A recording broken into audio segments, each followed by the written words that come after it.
secondary-wise, I mean, there's a lot of talk about Forbes. He had, some tough one-on-one reps.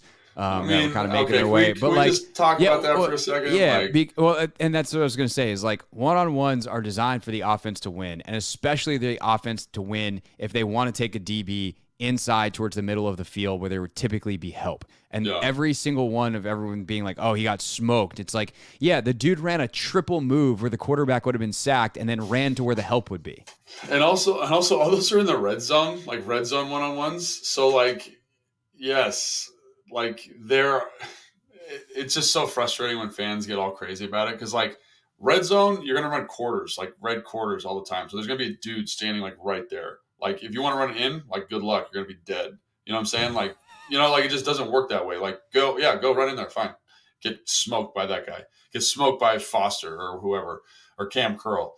So it's always super frustrating. And, like, in those man situations, like, in the red zone situations, you'll see the quarterback hold the ball longer because it's like they're running a dig, they're running an out, they're running and if anything, the pressure is more acute in the red zone. So the ball has to be out quicker. So it's like, all this stuff, and it's just like, and so what I will say is I thought his reps were competitive. I thought he was in relatively good position. Did he lose a couple reps? Yes, but I don't think that situation is entirely realistic. So that's all I'm going to say about that.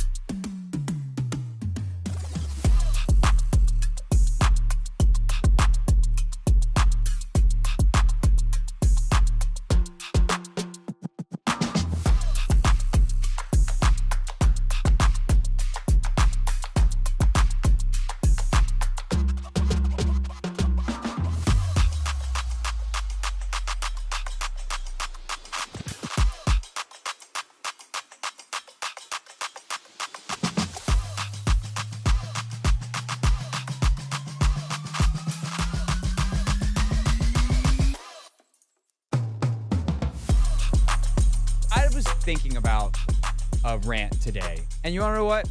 I'm in the mood. We're gonna go for it.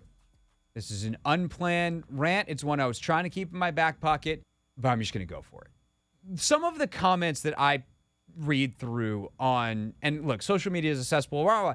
Social media is people. Social media is fans. Social media is the same calls that we've been getting in sports radio. Commanders, we fight for all. Excellent start.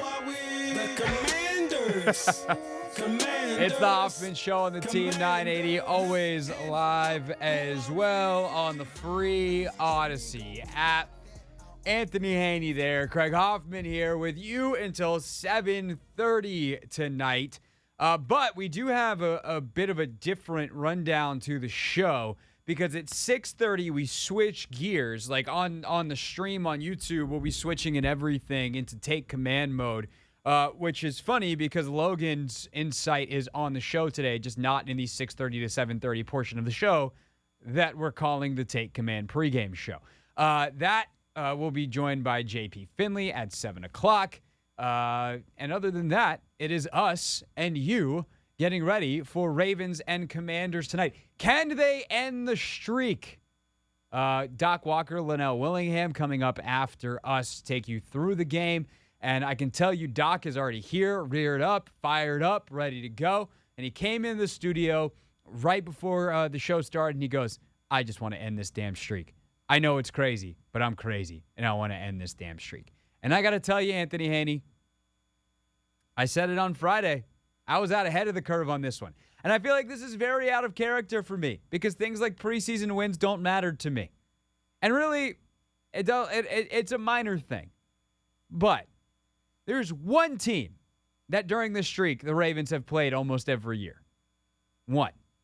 It's this team. It's the Commanders. And especially, and this is where we're going to spend a lot of our time in this first hour, is debating how much the starters should play. Who should play, who should not. However, if the starters play tonight, which I don't think they will, but if they do, And Baltimore plays none of them. They're straight 2s and 3s. I don't even know how much their 2s are going to play. And they're not just their first-string MVP former quarterback in Lamar Jackson, but their second Pro Bowler Tyler Huntley. Wink, wink. He ain't playing either. And you can't beat them. I know you're not game planning. I know it's not real football. I know all of these things intellectually. But come on, man. Can you not, please, have, like, what exactly are you doing? If the results matter that little.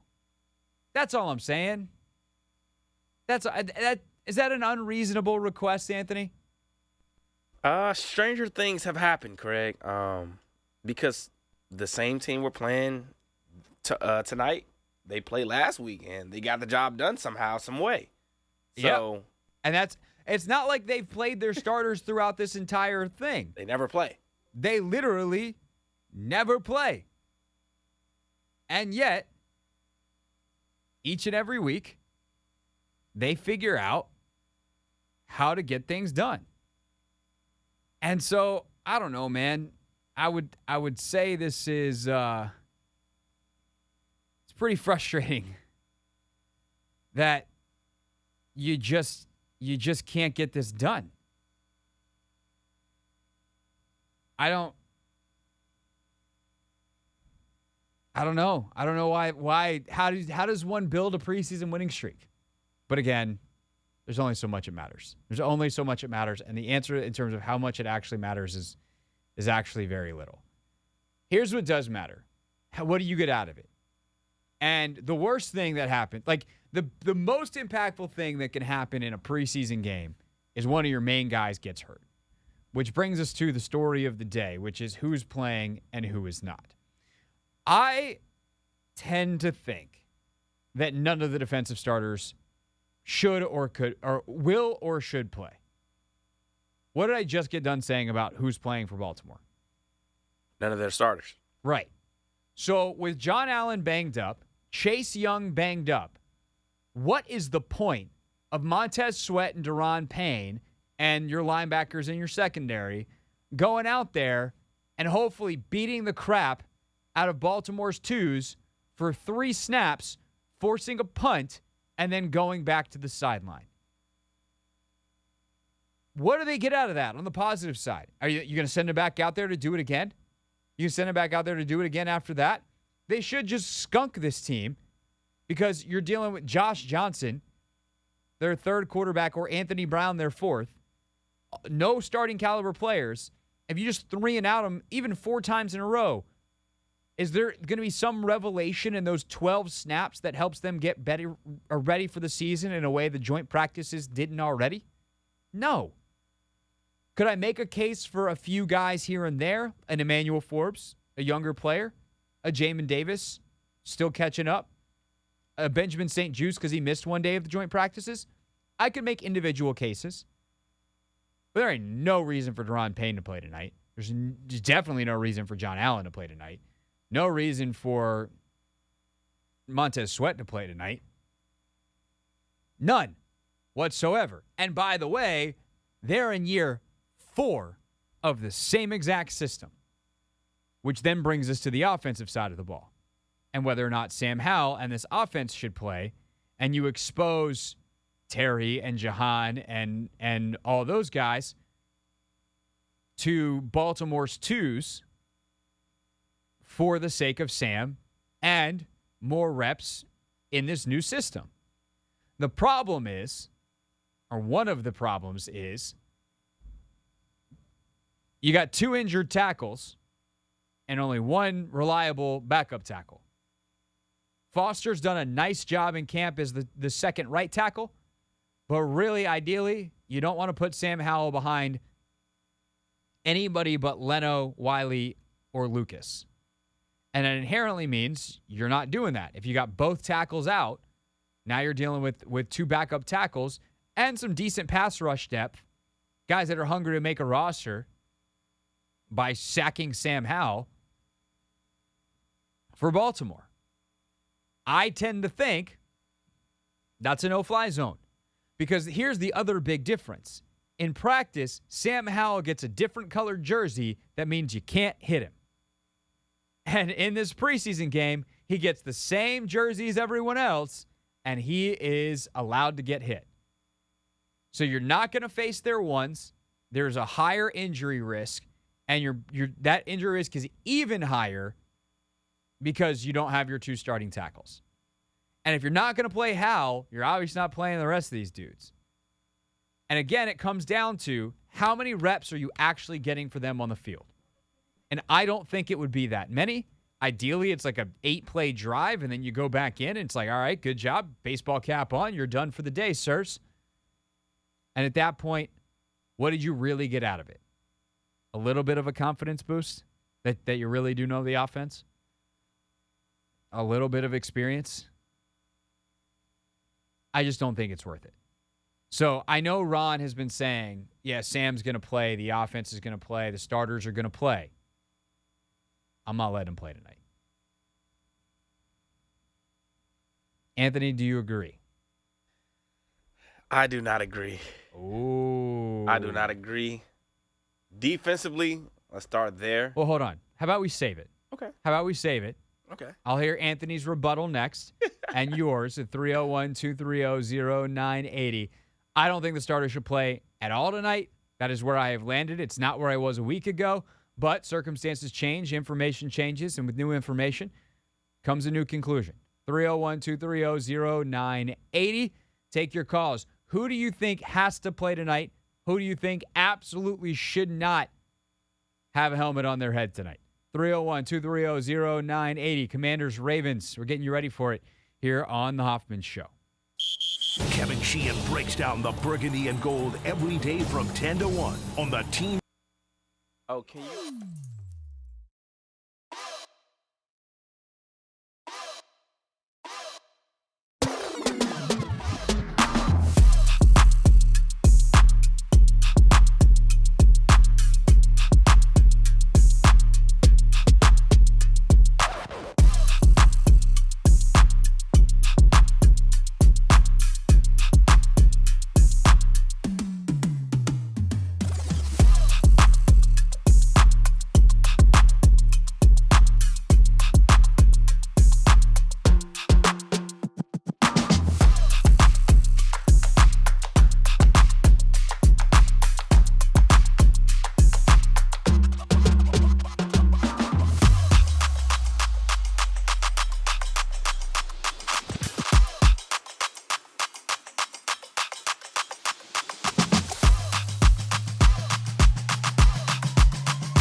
on the Team 980, always live as well on the free Odyssey app.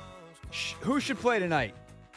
301-230-0980. 301-230-0980. I say no one, at least first teamers. Can't just not show up for the game. Hey, those practices were great. Sorry, guys. Thanks for driving down. It was actually probably a shorter drive for some of you who live in Baltimore proper to FedEx Field than it was for us from Ashburn. But thanks so much for coming. We're not playing the game. No, that's not what I'm advocating for. There is some really important stuff. And tonight in our Pick 6 at 6, we'll pick the 6 most important storylines going into the game, which will include some position battles and a good reminder, I think, later in the show as well from Logan about what this means to the individual players involved as well. But 301-230-0980, who should or should not play tonight? I say no one. Anthony says the starters should play on both sides. Let's go to the phones first real quick. Let's go to Kenny, and then we'll get Anthony's take in here. Kenny, go ahead. You are on the Hoffman Show.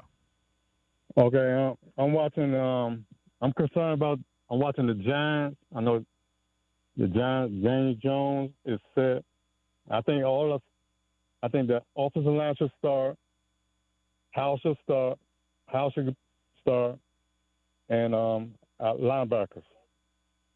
The linebackers are interesting. All right, thanks, Kenny, for the call. The linebackers are interesting defensively, and they've been kind of messing around with a lot. But I also don't know that I would really mess with it. We can talk about it in a second. Daniel Jones looked awesome in the Giants preseason game over the weekend. Cool. Is it actually going to help him be better in the regular season? I would say that probably negligent. I also noticed they threw the ball 10 times in a row. I think 10-play drive where they threw it all 10 times. They were working on specific stuff. They were very successful. That's great. And I do think also the Giants, I'm trying to remember who the Giants playing, Anthony, and it was someone who they had just done joint practices with as well.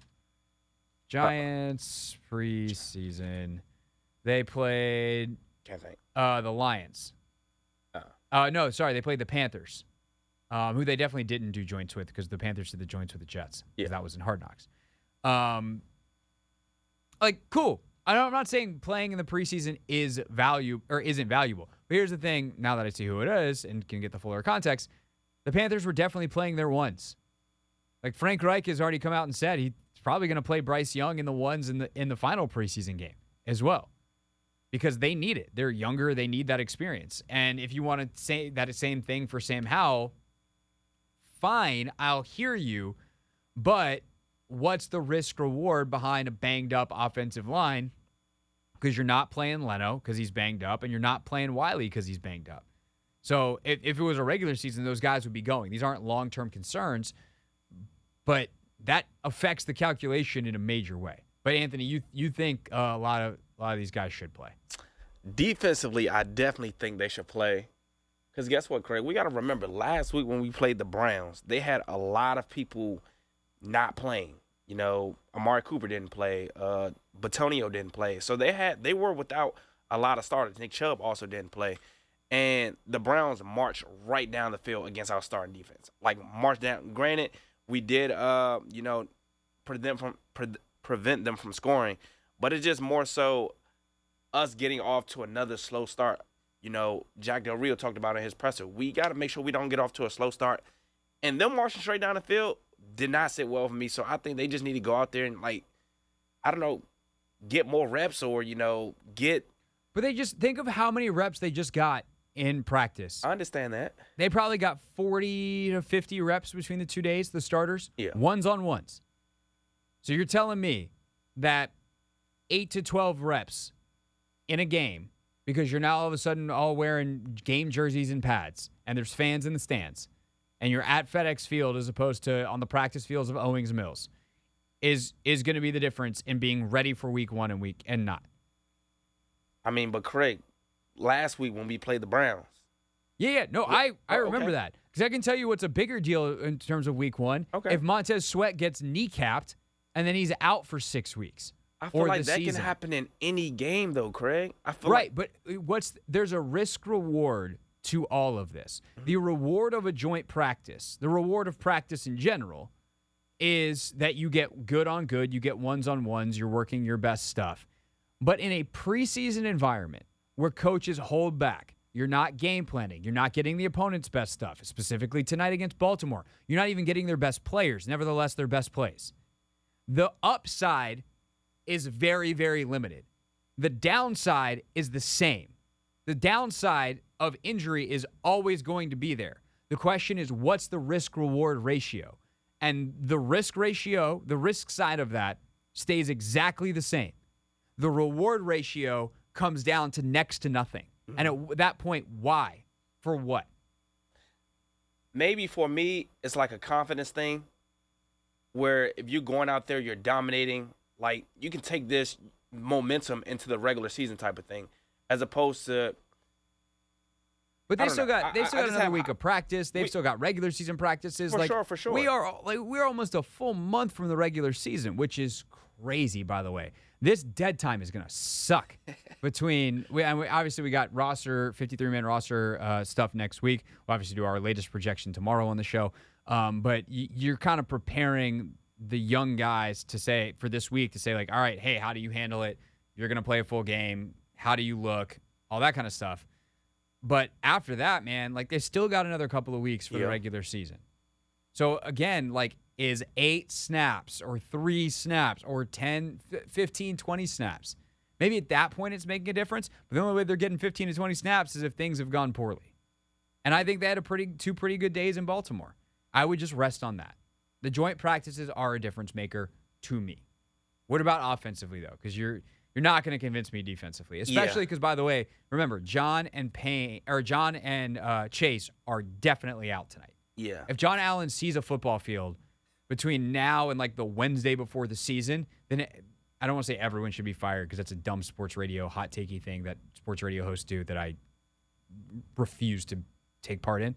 But like, what are we doing is a major question, unless the plantar fasciitis is like way more mild than any version of plantar fasciitis I've ever heard of. Offensively, I'm still on the fence just because I do want to see Sam Howell out there. But again, you know, the 2 tackles being banged up and has it been reported that they will not play? Leno and Wiley? It's been suggested. I would not say it's been officially reported.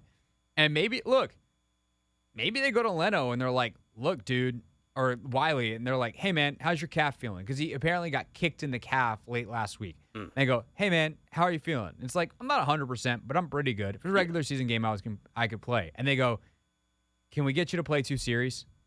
Can you just play 2 series? We're going to put, Leno's a little more banged up. We're going to put Cornelius Lucas over there.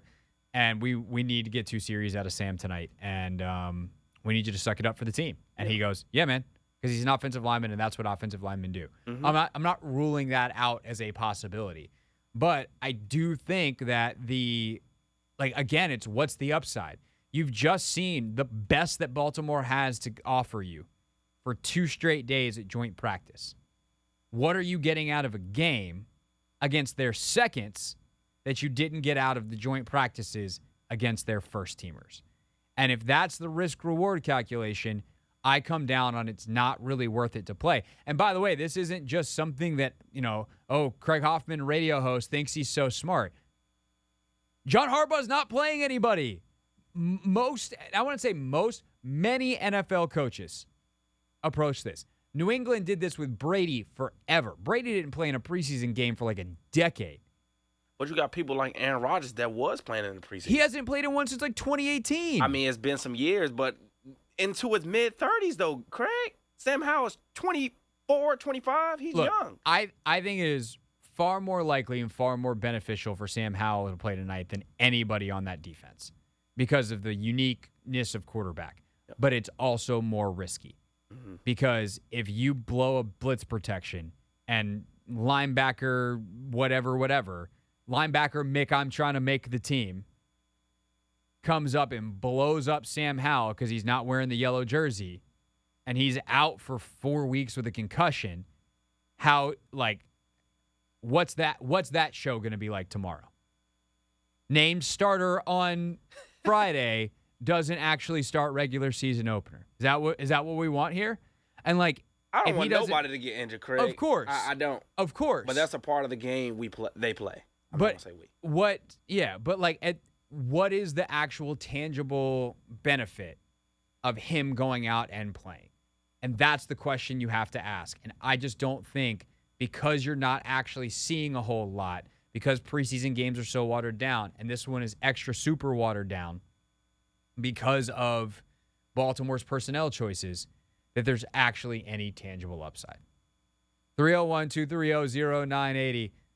Good debate brewing here. So, whose side are you on? Mine, Anthony's. 301-230-0980. We take your calls. Who should play tonight? Offense, defense, both in terms of the starters. Next, here on The Hoffman Show.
It's the Hoffman Show on the Team 980, always live as well on the free Odyssey at 5 o'clock. I guess it's a preview of the Take Command pregame show. Myself, Logan, and Paulsen chatting about everything that is going to happen tonight, or at least giving our best guess.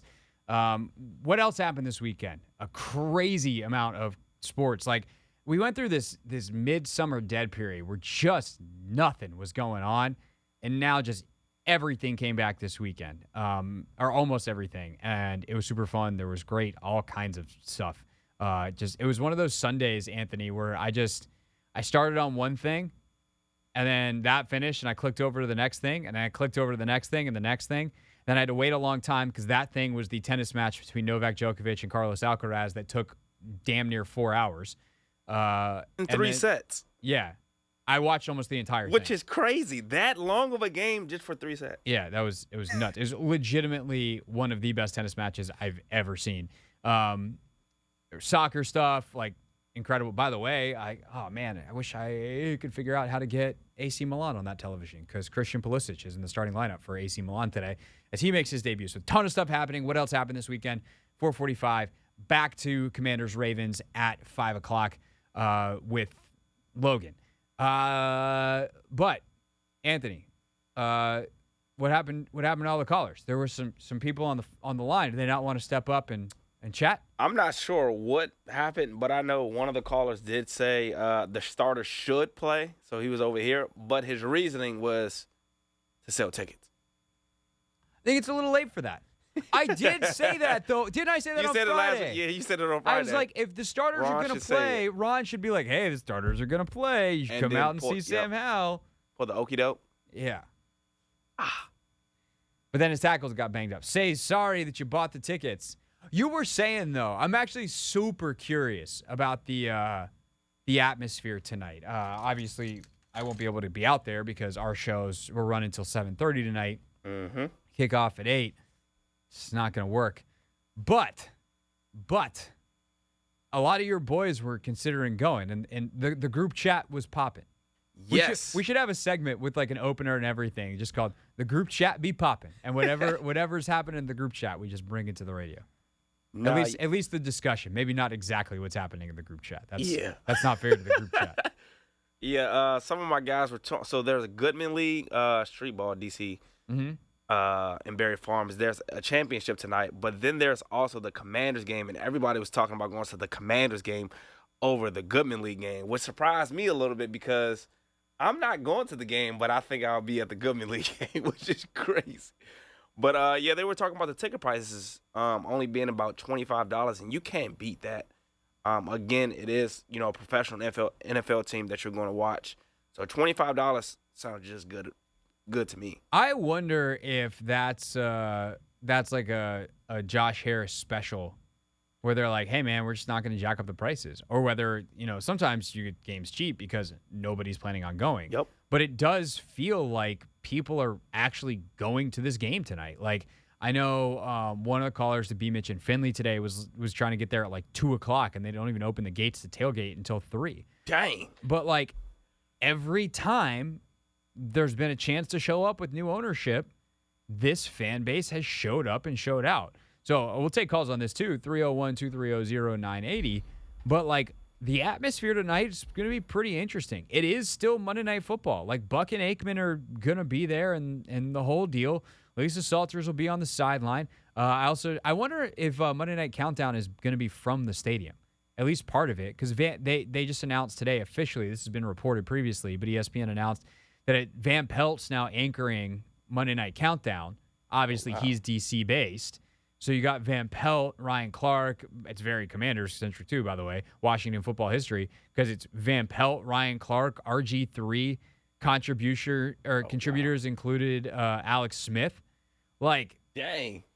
It's pretty crazy how Washington it is, but that's what that's all going to be there tonight. And it's going to probably in the stadium feel big, even though it's a preseason game. And obviously Howell playing or not is like, it is what it is.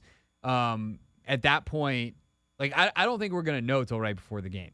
Who knows? Maybe, I mean, if he doesn't go through warm-ups and stuff and it becomes that obvious, then like we'll know when all the reporters get there and they're going through that. And, we'll have JP on at 7 o'clock and he'll probably be on the field taking the call. He'll be able to tell us what's going on in front of him in terms of warm-ups. But typically, even in a preseason game, when guys don't actually play, they go through a lot of the warm-ups to just kind of get the rhythm. It's something to do. Like, you don't want to get there 3-4 hours early and not have anything to do just sit there and twiddle your thumbs on Twitter, Instagram, TikTok, whatever your social media app of choice is, and kill time. No, like you want to go out there, get a workout in, especially because if you haven't practiced since Sunday at this point, it's a chance to throw with your guys, throw some routes. Terry can catch balls from Sam, and Jahan can go out there, catch balls from Sam. So, I think there's going to be atmosphere in the stadium tonight. Like, I also think there's probably going to be like some Josh Harris chants tonight. That will not surprise me at all if we hear like a thank you Josh chant tonight. This is a super sidebar. We love a super sidebar. Well, it's sort of cool, sort of kind of correlates with what you were talking about. But the atmosphere, I know when we were over across the street in the bullpen, we got some chants of the previous team name. Do you think that just because of everything that's been going on locally, you know, all these groups coming out saying it's one group and they're a bunch of frauds. But I'm just saying though, Craig, a lot of people are still in love with the name, and I was just curious. I mean, there might be. I mean, look, you know, when they score and they play "Hail to the Commanders," like there's a lot of people that still chant the old name. But like, I don't know. I don't entertain that conversation because it is a dead end. Yeah. It's never coming back. Like it will never come back. This group that has gotten attention, the reason I do not talk about them is because all they want is attention. It was founded in Annandale in 2017 as an advocacy group pulling for the opposite outcome, to ban the name when the old name was still the team name. Yeah. Like, they're opportunistic grifters, and people like that don't deserve attention. Yet some people can't resist. So I'm not talking about them. I feel you there. But like, in terms of the passion, like, does it overflow and do people use the old name and chants and stuff tonight? Possibly, maybe.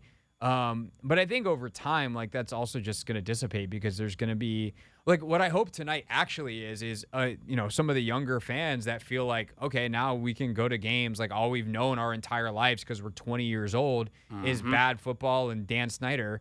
And now we're going to go to a game for the first time. Enjoy We're it. college kids, or we're just out of college. We came back. We got our first job in D.C. After growing up here. And, like, this is our chance to start kind of a new, fresh fandom. And there's not as much, like, nobody actually, I want to say, like, this is going to make people mad when I initially say this. So at least don't change the station until you at least let me get through the second half of the sentence. Nobody likes the old name because of the old name.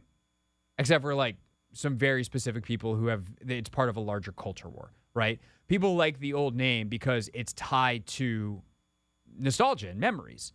It's like, that was the team I rooted for when I was going to games at RFK, and Doug Williams won a Super Bowl and Mark Rippon and Joe Theismann won Super Bowls, and like, I was rooting for Doc and B. Mitch and, you know, all that along the way. But if you're that younger group of fans that I'm talking about, you don't have any of the nostalgia. So like, there's no ties to anything from this team's history other than your mom and dad's memories, or your aunt and uncle's memories, whoever made you fall in love with this team, because it certainly wasn't the team that made you fall in love with them over the past 25 years. So tonight, like, you know, to go to a game without that guilt or the expectations that it's just going to fall, it just poop.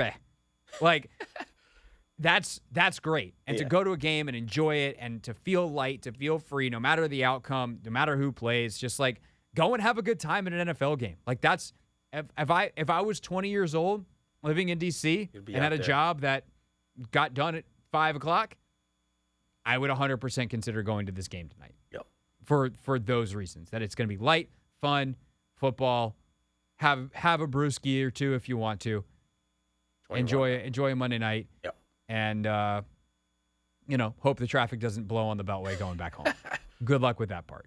By the way, today, speaking of traffic and just the stadium, The Athletic put out a ranking of all 30 NFL stadiums. Yikes.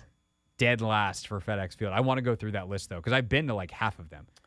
So I want to go through that list on Wednesday. I need to see what some of these other, because I've been to some stadiums too. So yeah, no, I think we can do our own rankings, and we can probably get like at least 20 stadiums. So maybe on Wednesday for that. It's the Hoffman Show. We're on the Team 980. We're always live as well on the free Odyssey app. And early in the week, we obviously talk a lot of Commanders and what happened over the weekend with the team tonight. We're previewing the game tonight. But we also try to ask, what else happened this weekend? Weekend in review next here on the Team 980.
Coming up at the top of the hour, Logan Paulsen's thoughts on tonight's game. The Take Command pregame show. The official Take Command pregame show starts at 6:30 tonight.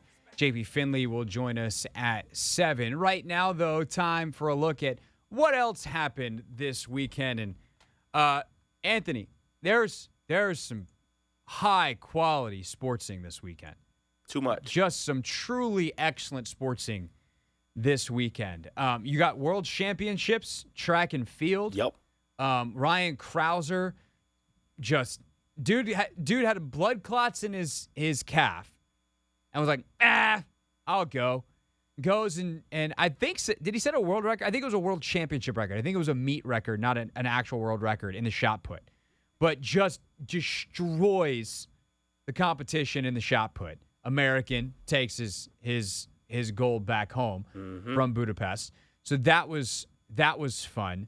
Noah Lyles wins the 100 meters as the world's fastest man, the DMV's own, and by the way, sets up to go 100, 200 double as he's the best 200-meter runner in the world. That's been true.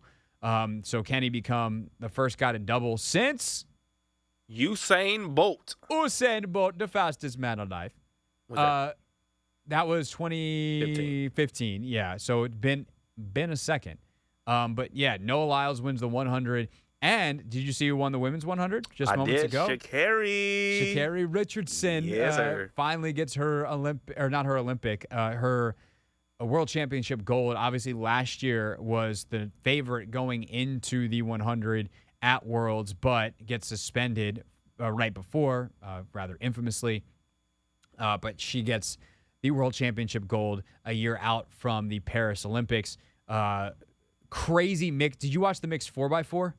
I did not, but I heard they set a meet record or a world record. World record. U.S. sets a world record. They go into the final leg with, and I'm so sorry to the woman who ran the anchor leg for the U.S. I cannot remember her name at the moment. But it probably would have been Sydney McLaughlin's leg had Sydney McLaughlin-Levrone, who had to drop out of these games to get surgery and be ready for Paris in the Olympics a year from now. But instead, it's not the U.S.'s best 400-meter runner, but she goes in behind Femke Bol, who is McLaughlin-Levrone's biggest competition, or has been, in the 400-meter hurdles, but runs the relays for the Netherlands in the 400-meter, whether it's the mixed or the 4x4. So the announcers are like, well, this is over. Like, there's no way she's catching Femke Bol. She's one of the best 400-meter runners in the entire world, hurdles or not. And Bol bonks out. Like, literally, her legs just die with, like faceplant. Yeah, 12 meters to go. Yep. And she, the pressure's on from the American and passes her as she faceplants. And worthy champions, they didn't just get lucky, they set the world record. So an absolutely amazing opening weekend, which is obviously continuing. It'll be going on throughout the daytime. It's in Budapest, so they're 6-7 hours ahead, maybe 8 hours ahead of us here. Maybe not that much though, because if it happened like an hour ago, I don't think they're finishing at 11 o'clock at night. Maybe they are. I don't know. The point is that amazing track and field world championships this weekend. A lot of great Premier League action this weekend. Chelsea got whacked. The Chelsea's kind of like the New York Mets. They got a new rich owner who spent a bunch of money and nothing's gone right. Can't get a damn thing right. And they both wear blue. Yep. So that's a fun sidebar on that. What else happened this weekend? Oh, the Nationals continue doing crazy stuff. They win. I should know this. I don't know if they won yesterday. But they won Friday night. Crazy comeback. I know they got whacked on Saturday. Yeah, they won yesterday. Last night, yeah. So I thought they did. I just couldn't remember. But yeah, they win 4-3. Oh, that's right, because it was the at Williamsport. So it's at the Little League Classic. Nats win 2 of 3 against the Phillies this weekend. You love to see that. All of a sudden, the Nats have been, again, one of the best teams in baseball since the All-Star break. It is crazy. And did you hear the breaking news? What's the breaking news? Davey Martinez? Oh, yeah. That was earlier today. Yep. Technically, it didn't happen this weekend, but maybe we'll be able to talk about this tomorrow. But the Nationals have extended Davey and are close to extending Mike Rizzo, according to Britt Giroli of The Athletic. So that's very exciting for those guys. I know a lot of Nats fans actually are probably upset about that. But, these guys, put together a World Series champion. They've certainly made some mistakes along the way, but I think how quickly they've been able to rebuild, like it's very. If this team is if this is the trajectory, like, and Cruz is moving up the way he's moving up. Yo, that kid is. He's already in Double-A. Exactly. Because he just is 14 games homering. in. Yeah, it just feels like he's homering every at bat in lower levels. So, what do you say, 14 games in to his minor league career? Yep. He was playing for LSU 3 months ago, and kid's in Double-A already? That's pretty good. Crap. I think it was pretty good. Speaking of whacking the ball, that tennis match yesterday between Carlos Alcaraz and Novak Djokovic was nuts. So personal backstory. We love the Netflix sports docs in our family. And we had just finished Break Point, which has been out for a while, but it's kind of like Drive to Survive and behind the scenes, over the course of a season. But it was the 2022 tennis season called Break Point. And I loved tennis as a kid. Like I played a little bit as a kid. My mom played actually a lot. My grandparents on my mom's side, like my grandfather played tennis into his 70s, like just tennis family in that way in terms of playing. And, it was funny because watching some tennis this weekend, I called my grandmother and surely she's sitting there watching. But I just have not really watched as much lately, in part because I don't know any of the players anymore outside of Djokovic and who I can't stand, and Nadal. And with Federer having retired, what you realize is like as soon as you know the players, like your love of the sport comes back because you get invested in certain people, and like that's what makes sports great. If you don't have a team, which obviously in an individual sport you don't really have a team, you just have to find a way to be invested. And Break Point's awesome for that. It's why it works with Formula One and Drive to Survive. It's why it works with Break Point. And I'm super excited to start watching a lot more tennis. And I picked a hell of a weekend to watch because Coco Gauff upsets on Saturday Iga Swiatek, the number 1 seed on the women's side. And then Coco Gauff goes ahead and wins after her win here in D.C. just a couple of weeks ago. She wins at Cincinnati, which is kind of the last tune-up event before the U.S. Open, which starts a week from today in New York. And so on the men's side, Djokovic almost loses in a semi. Carlos Alcaraz is the number 1 player in the world, young Spanish kid who's out of his mind good. He's like Federer, Nadal, Djokovic all put into one. He's so good. Yep. And Alcaraz, for some reason, is kind of struggling. He went to 3 sets, and in non-major tournaments, for those that only watch the Grand Slams, you only play 3 sets. It's only the Grand Slams where the men play best of 5. And he had been pushed to 3 sets in every match. And he wins the first set against Djokovic, and Djokovic looks like he's having like a literal meltdown. Like it's 100 degrees. He was underfueled, did a terrible job preparing for the match, and he's just like pounding sports drinks, pounding water, pounding food, trying to like get himself right in between sets. And it was kind of a race against the clock for Alcaraz. Like, can you finish this dude off before all that the salt and sugar and liquids hit his body and he becomes human again? And the answer was no. And Djokovic was on the ropes, long ass match. They go to tie breaks in all 3 sets. I think it finished 3:49, 3 hours 49 minutes, 6 total championship points before Djokovic finally puts it away, collapses to the ground. I hate it so much because he sucks, but.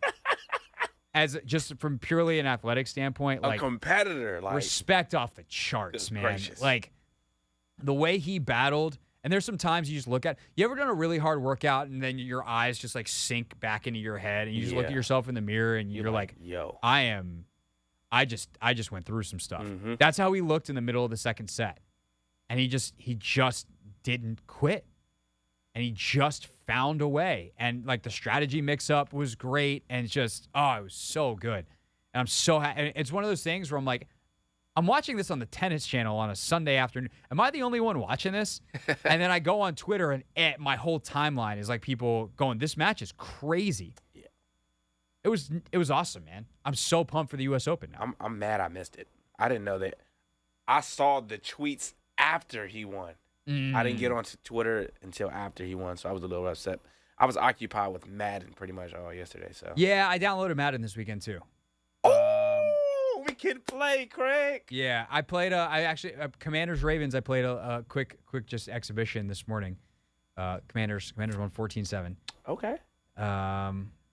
Very stupid Montez Sweat roughing the kicker penalty, which also was BS on a 59-yard field goal from Justin Tucker. Otherwise, I would have shut him out. Not the life you deserve, man. No, it's just rookie mistake. Did you use Sam Howell as your quarterback? I did. Okay. Yeah. Does Jacoby have a higher overall? Yes, he does. Yeah, I was. Also had to fix the offensive line. They had Cosme at right guard and or Cosme at right tackle, and who was playing right guard?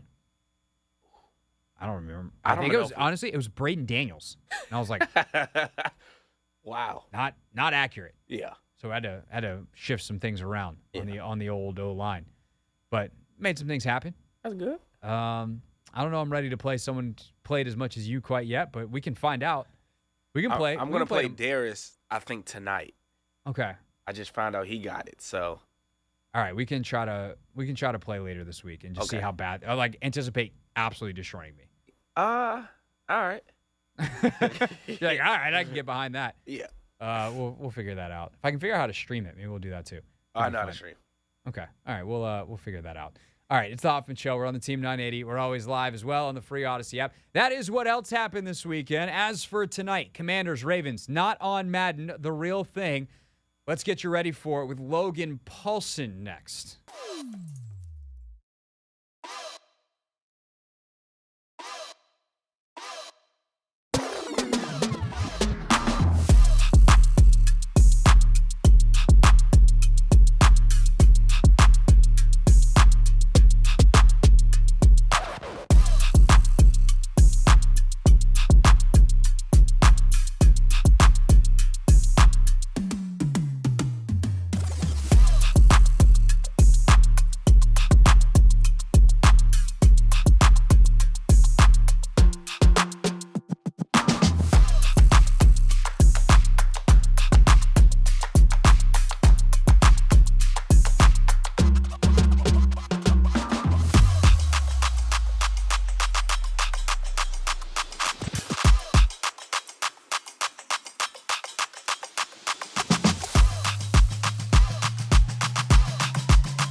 It is the Hoffman Show on the Team 980. We are 90 minutes from the official Take Command pregame show here on the Team 980. We will also be simulcasting from that point forward, 6:30 on 106.7 The Fan. I also think we will be on both YouTube streams, so a big day for the show. We are everywhere you could possibly want us to be. Also, I will just merely throw out there, the next person that subscribes to youtube.com/@CraigHoffman will be my 3,200th subscriber. So excited to continue growing that as well. Appreciate everyone for checking out the shows all the different ways that you can. If you're a regular listener, you know 5 o'clock means it is time for Not My Beat.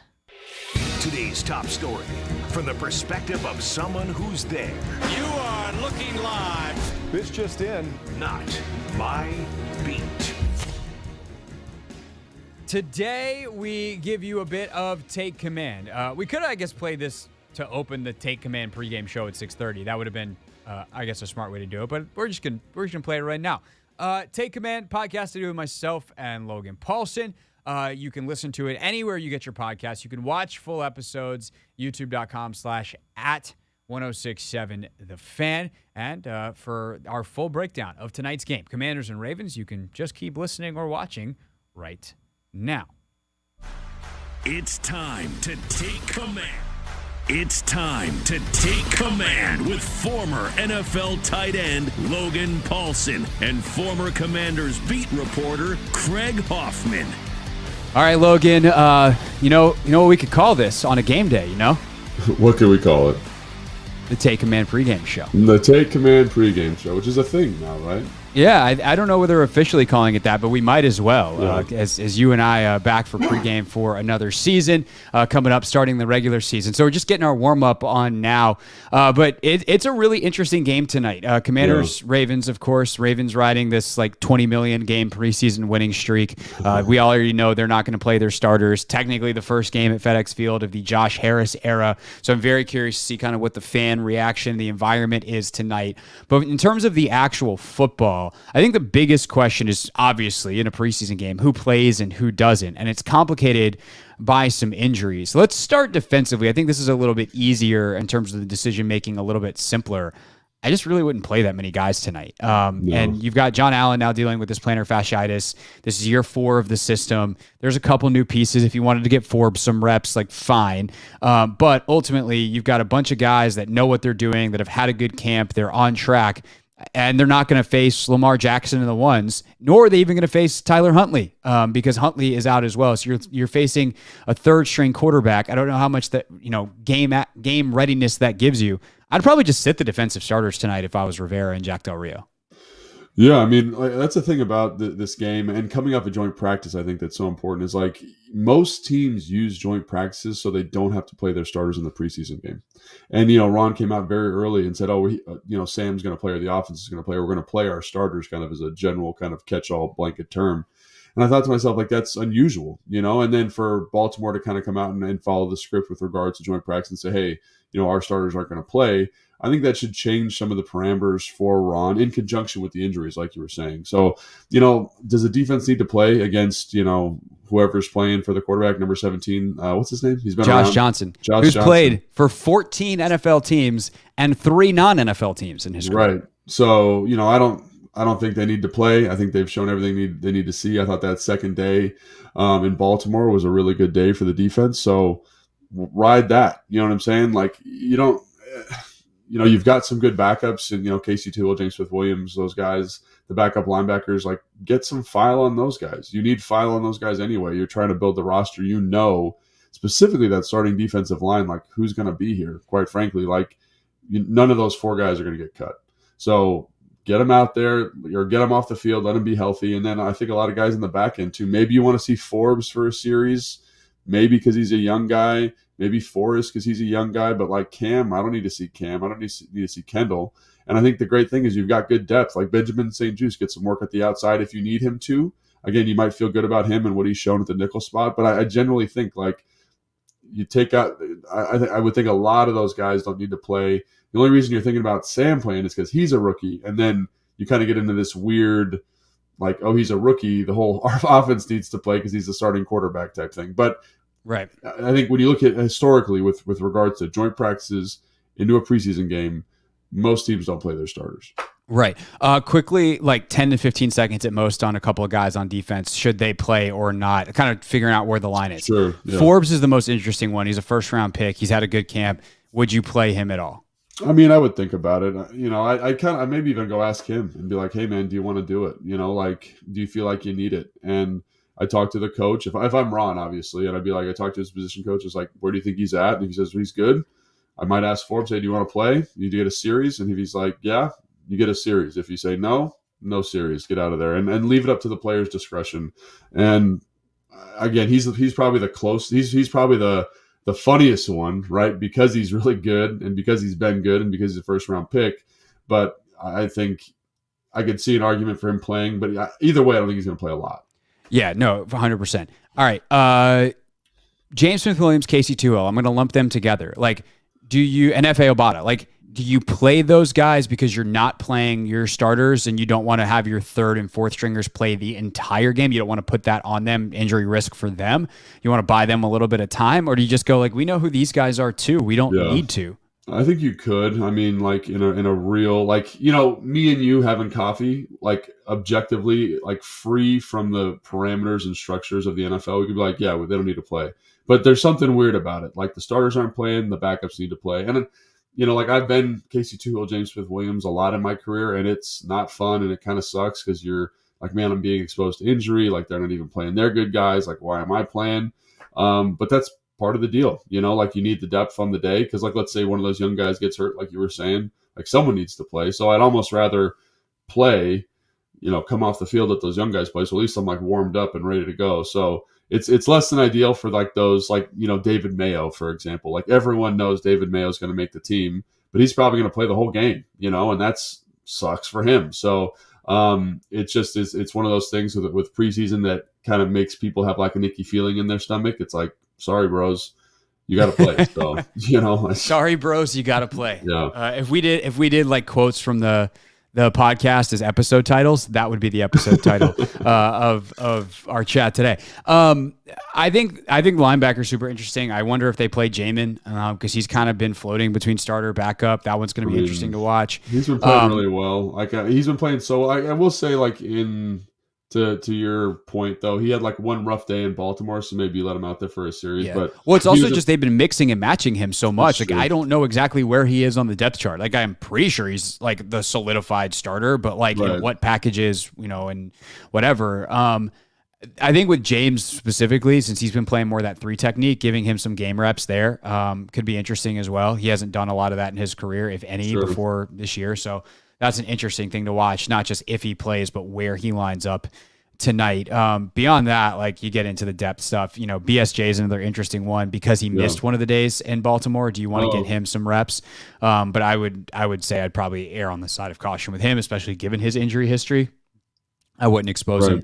And then everywhere down the list, like Christian Holmes, you're going to get a lot of run because Danny Johnson's hurt. You know, those young guys are going to be out there a lot. How conditioned are you? Hopefully for a full game because you're going to be out there quite a bit. Logan Paulsen there, Craig Hoffman here, a little Take Command pregame show style preview of tonight's game, Ravens and Commanders. All right, then the sexy discussion. What do you do on offense? So JP Finlay was tweeting out earlier today that Charles Leno and Andrew Wiley, if this was a regular season game, they'd be playing, no questions. Wiley got kicked in the calf. We're not exactly sure what's up with Leno, but he came out at the end of the Baltimore practices early. Ron said at the time that was planned, but then he didn't practice the next time they were out there. So he's dealing with some kind of nick. And that becomes an issue because they wanted to play Sam Howell, as you said earlier. He's basically a rookie, second-year guy with 16 career passes. And you wanted to get him some of that experience and let him march out there as a starting quarterback for the first time at FedEx Field, feel that energy as well. So maybe it's not quite as intense on week 1 against Arizona. There's a bunch of reasons why it makes sense to play him. But with both tackles potentially banged up, I think it becomes a different question than even if just one of them, considering how steady Cornelius Lucas has been as the swing tackle. what kind of like how does this all impact your decision making, and what other factors are you considering if you're Ron Rivera when it comes to Howell? Yeah, no, I don't know what Ron's thinking specific. Like, but if I'm Ron, let's just do that. Let's play the hypothetical game. Like, I probably don't play him. Like, I think he had a really good couple days up in Baltimore. I think I've seen what I need to see. I've declared him the starter. Like, is it that important? Like, to your point, like, is he going to do anything in this game that gets me to thinking that he's not going to be the starter or he doesn't deserve to play? And I think you brought up a great point there about kind of getting him ready for, week one, the environment of week one. But I'm also kind of like, I don't want him to get hurt. Like, there's like, how good can he look when the two starting tackles are not in? And it just doesn't, the juice doesn't seem worth the squeeze, in my opinion. And again, like, I understand, like, he needs to get reps. And if Fred Smoot was here, he'd be losing his mind because he's like, he needs reps. I need to see him. He needs to get between 20 and 30 reps in this game. And I get that. And I'd want him to get reps because I want him to get more opportunities in a game situation. But it's less than ideal, and I don't want him to get hurt, and I don't want to expose him in a situation where he can't be successful. So, like, why risk it if I don't have to, would be my thought. And again, Ron could start him because I think Lucas has done a really good job in camp. I think Foster, the backup right tackle, number 73, he's played minutes in the NFL. And again, like, Baltimore's not playing their starters. They do have some depth at pass rusher that might be concerning for you. But you do have some experience there. So if they went out and did it, I wouldn't be surprised. But I'm also kind of like, if it was me, I'd be like, don't worry about it. We'll figure out another way to get this in. And, if week one's a little bit rough because of these 25 plays, then, like, I don't know. I don't see that being an issue because he played week one of the preseason. So, like, he's already got a little bit of that going for him. So, yeah, I think it's such an interesting, like, the formula's got a lot of factors, if you will, if you want to make it into a giant math equation. The backup tackles is huge, but you're also then trying to go out and compete against the twos of Baltimore. Like, you should smoke them because you're ones and they're twos. And so what does it really tell you? I do think there's something to getting ready for, like, everyone thinks about the risk. Like, there's also risk in not having guys play. And, like, the first time they step out on the field is the regular season and they haven't played NFL football or anything resembling it. And having that ramp up. I think quarterback is such a different thought process, though, because unlike, like, when you were blocking in a drill, like 11 on 11, whatever, like, you were as exposed as you were in the game. Like, that, obviously, right. there's more of a recklessness that happens in the game, but generally speaking, like, it's the same stuff. The difference in a game and not a game for a quarterback is that yellow jersey. Like, Sam can't get hit in practice. He can take a shot in a preseason game from some young kid who's trying to prove himself down a corner blitz or a defensive end breaks free because there's a missed assignment because you're playing two backup tackles and your quarterback takes a shot that changes the trajectory of your season. And that's not going to happen in practice. And so the risk, to me, like, for every other position on the field, the risk actually isn't that much more elevated than it is in practice. For quarterback, it is. For that reason, I think I've now convinced myself that I probably wouldn't play Howell. And I think one of your arguments, before when we were talking, was that, like, he needs to feel the emotion. Like, he's not going to feel any more emotion in this game than he felt in that joint practice. Like, that joint practice is about as hyped up and ramped up as you're going to get in any offseason. That's why people do them. That's why people have them. So I almost say, like, how was he in that environment? And to my eye, I thought he did a pretty good job of kind of handling the emotion, handling the kind of the different stuff Baltimore was throwing at him. Now, it wasn't as comprehensive as I was hoping because obviously the practice was open to the media. They were live streaming the practice. So I think Baltimore was holding a little bit close to the vest. Washington was holding a little bit close to the vest. But you're not going to show any more in this preseason game, so it doesn't really matter. So what I would say is, like, to your point, it's emotionally he's been at the highest point he's going to be able to get to this offseason, I would think. There's fights, it's competitive, it's almost live in a lot of situations, right? So, I don't think he should. I don't think he needs to. Like, it just doesn't. The risk isn't worth the reward. And like you said, like, specifically with quarterbacks in that yellow jersey, like, you're able to mitigate a ton of risk. Like, I go back to Tom Brady all the time with this. And I'm not saying Sam's Tom Brady, but Tom Brady, when he was in New England and when he was in Tampa Bay, they only did joint practices. That's all they did.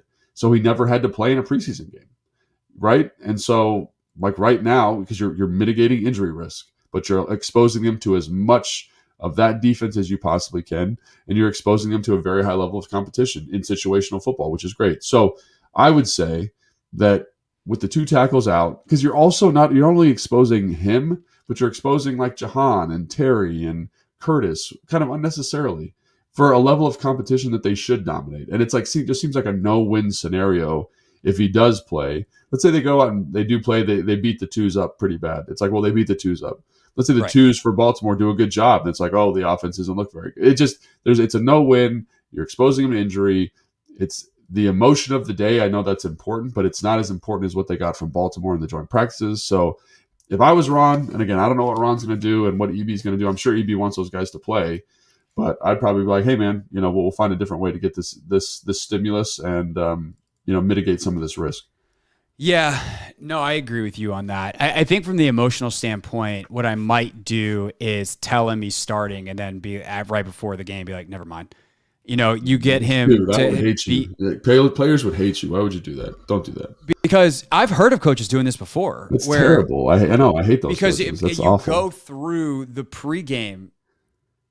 I'm just saying, like I've heard of coaches doing this. I get what you're saying, but it's like, so for the audience that doesn't, you basically have your players go through the pregame routine. Remember, this is their first game at FedEx. The fans are going to be juiced. Like that's the emotional side of it to me, is like fans are going to be juiced. First game of the Harris era, like all that stuff. It's going to be for a preseason game, a pretty good atmosphere.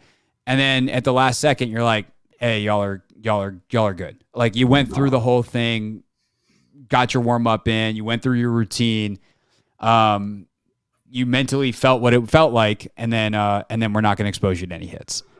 That's like the worst thing I've ever heard in my life. No, I've heard of coaches doing that. And I've seen coaches do that, but I hate it. It's so dumb. Like if I'm going to play, let me play. If I'm not going to play, let me know. Because like that, I don't know if you've been there, but like you get in the locker room, you're there 4 hours early, you're listening to music, you got to lay your stuff out just right. And then to be like, you're not playing. It's like I went through all of this mental preparation for nothing. It's infuriating. It's really, really bothersome in my opinion. It's like, just tell me yes or no, and tell me today. or tell me yesterday.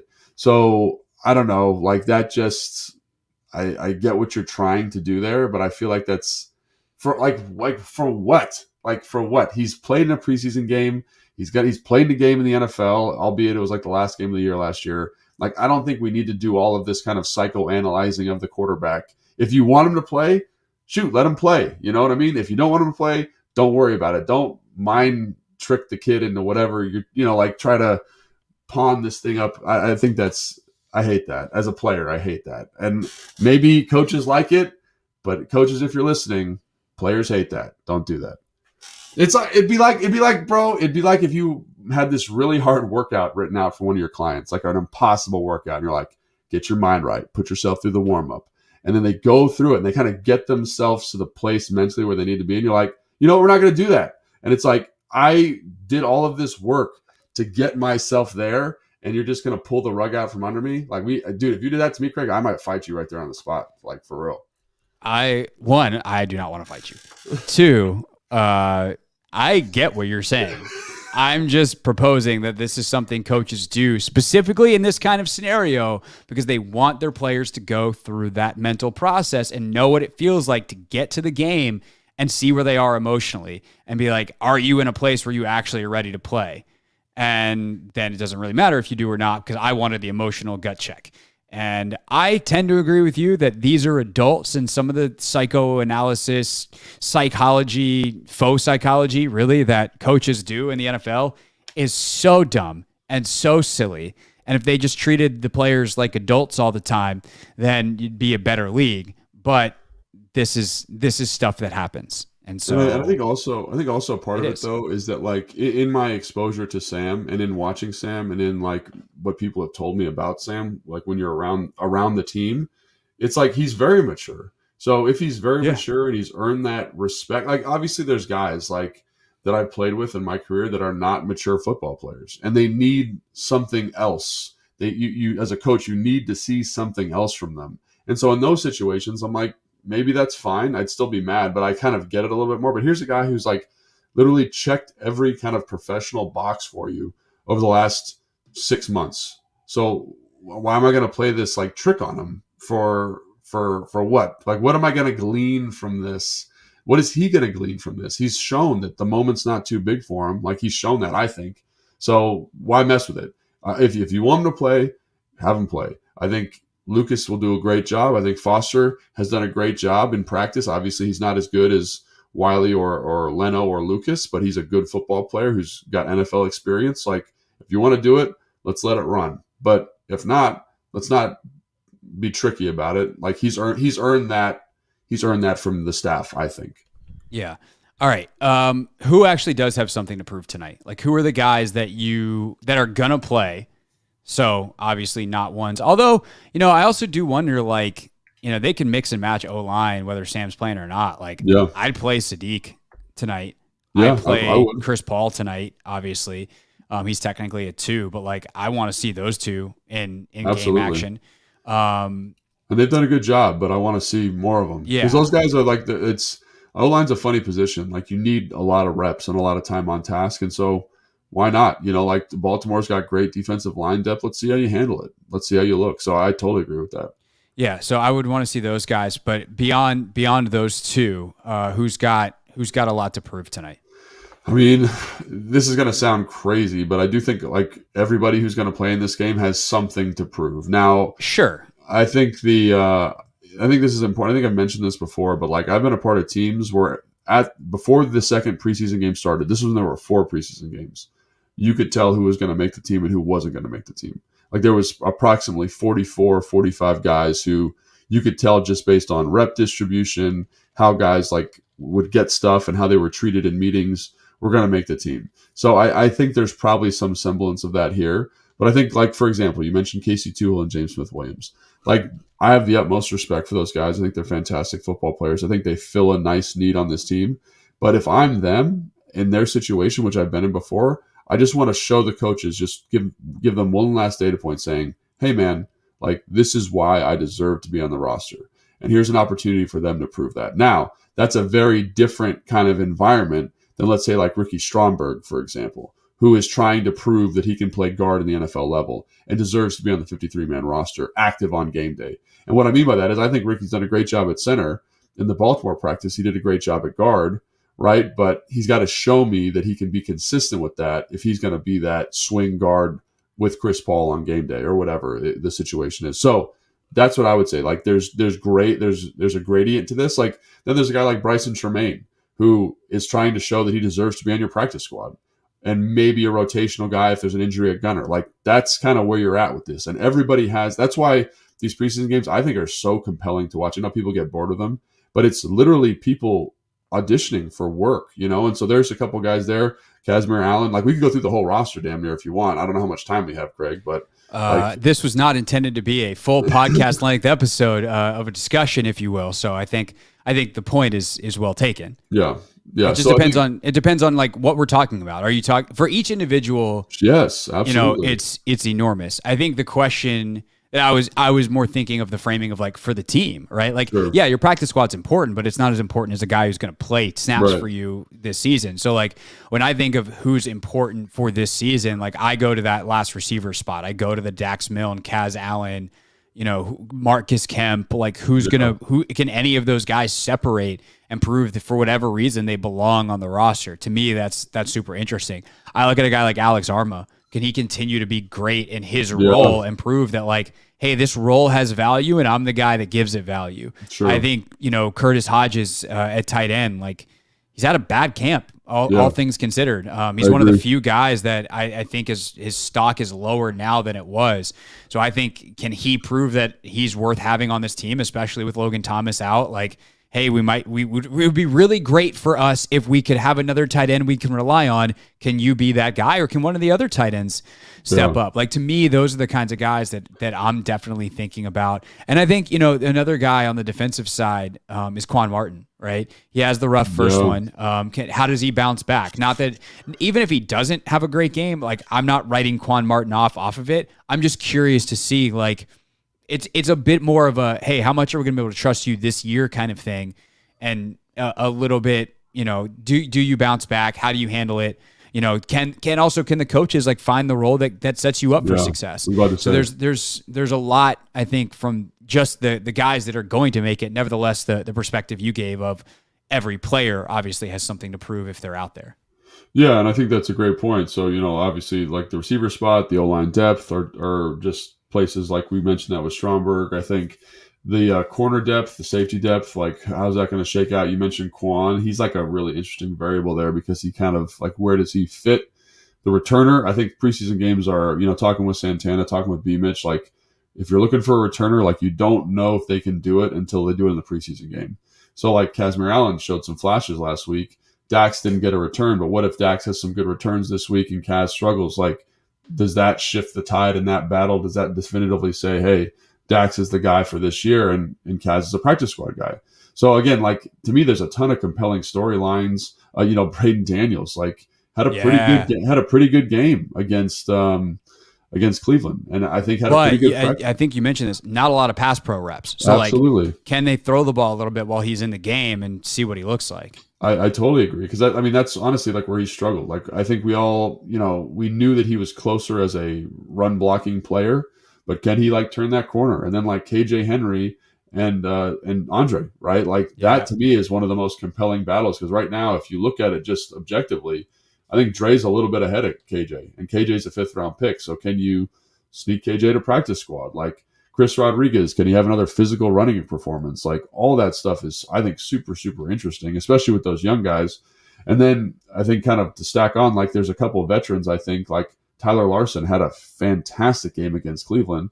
But if you're keeping Ricky, can you keep him even though he's playing good football? Like these are the storylines and the battles that you got to watch. And I think you got to kind of like give these guys their respect because like, Tyler Larson's like a 7-8 year vet. And he's going to be battling for a job this year. So, which is crazy because he's played really well. I mean, he's 32 years old. Do you keep a guy like that around? And by the way, he's a Comanther. So long history with Ron. Do you keep him around? We'll see. And then like Montero has been played well. Crushing camp. And like if I'm him, I'm like so frustrated because I've done like literally everything I possibly can, and there's a good chance I don't make the team, and him and Lufenbaum and all those guys, like they've had good camps, really, really good camps. And so I think like, again, they're kind of trying to say like, don't keep so-and-so, keep me in this situation. And again, that's another battle that I'm just like, how does that shake out? I think that battle probably favors Stromberg, Chris Paul, all those other guys, but they've done a great job. So just keep an eye on that stuff. Tackle depth, another interesting one because, does Foster make it? I don't think so. Is it you keep 3? I've heard people saying they want to keep 4 tackles. Like who can separate themselves? I mean, that's again, this is one of the reasons why I think this is great. You mentioned Pringle, you mentioned Kemp. Like there's a lot of depth here in certain spots, and a good football player is not going to be playing football for this team. Yeah, definitely. And obviously, to swing it back to the player side, like this is open tape. Everybody watches, and especially tonight, right? It's Monday Night Football. The only show in town. Yeah. If you're a Bryson Tremaine and you go out, or a Mitchell Tinsley and you go out and have 2 touchdowns, like you might not make this team, but you might make someone else's, and the paycheck is the same. You didn't even mention him in the receivers, but he's a guy that's been quietly having a really good in this. Like some people start fast, and that's great. I want the guy that's finishing strong, and he had a great camp at Baltimore. He's had a good last couple of practice. He seems to be, again, one of those guys that his professionalism, like you can just tell he's a pro's pro from the day he comes in the building. I think it might carry him to a roster spot. And if he has a big night tonight, like to your point, like they have to keep him. And then, like who's out because of that. So. Right, 100%. All right, that'll do it for this pregame edition of Take Command. Game tonight, again, ESPN's got it. Buck, Aikman, the whole deal. The new Monday Night Countdown with Scott Van Pelt hosting it, so that'll be cool. If you're watching on TV, and of course the radio show, we got all kinds of coverage leading up to the game on the Team 980. Full podcast tomorrow. Logan will go through everything. Early start time for us. We'll try to get it up in the podcast feeds as soon as possible, and then we'll recap the last practices and get you ready for the final preseason game, roster cut down day, etc. for the second pod later in the week. Anything else, Logan, before we get out of here? No, man. Okay, then we're done. See ya. Thanks for watching this clip of Take Command. First, why don't you like it? It lets other people know that it was good, and then they should watch it too. And Logan, we have a new exclusive home for full episodes. We do. 1067 The Fans YouTube page. Go check it out and please subscribe. Yeah, do what Logan said. Do it. Very, very smart.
They tell us we should not really engage in certain parts of the content process. We should definitely post our content. We should tease our content. Hey, tell the people when things are happening on the show. Put that out there on social media. Then make sure you share the content afterwards. But definitely do not engage with the people who comment on it. It's the deepest, darkest underbelly of the internet. No. Do not read the comments. But every single week, 5:30 on a Wednesday, what do we do, Anthony Haney? We read Yep. those comments, baby. I'm so glad that you gave us a really good one there, because next week we're going to have a fancy new intro for this. We just got the big voice guy, old Jim Cutler, to do some stuff for us. And in my head, the fancy intro includes Anthony going, read those comments, and he just gave me the material I needed to work with. He didn't even know that. You didn't know that, Anthony. Tell the people you didn't know that. I did not at all. But next week, you bet your bottom dollar that you're going to see it.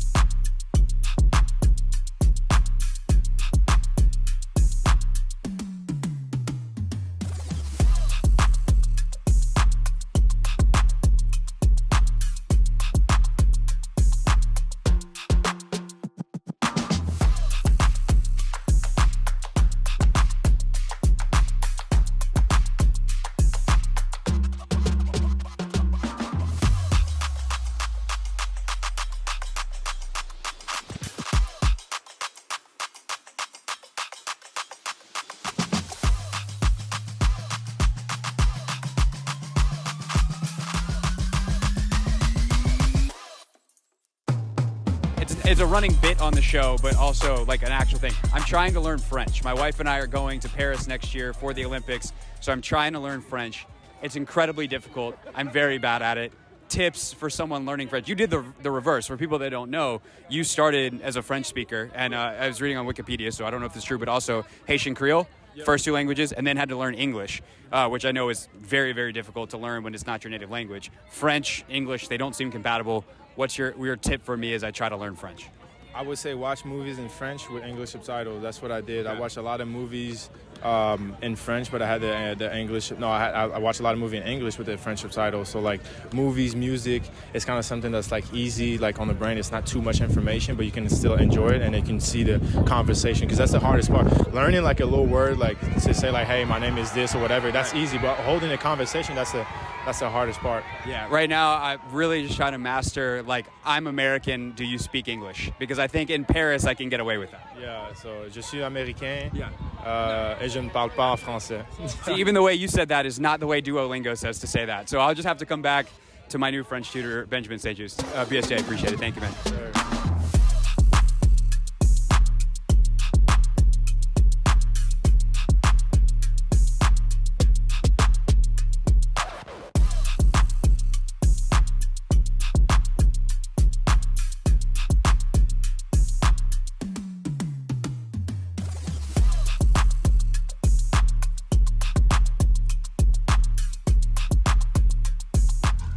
the Hoffman Show on the Team 980, always live as well on the free Odyssey app.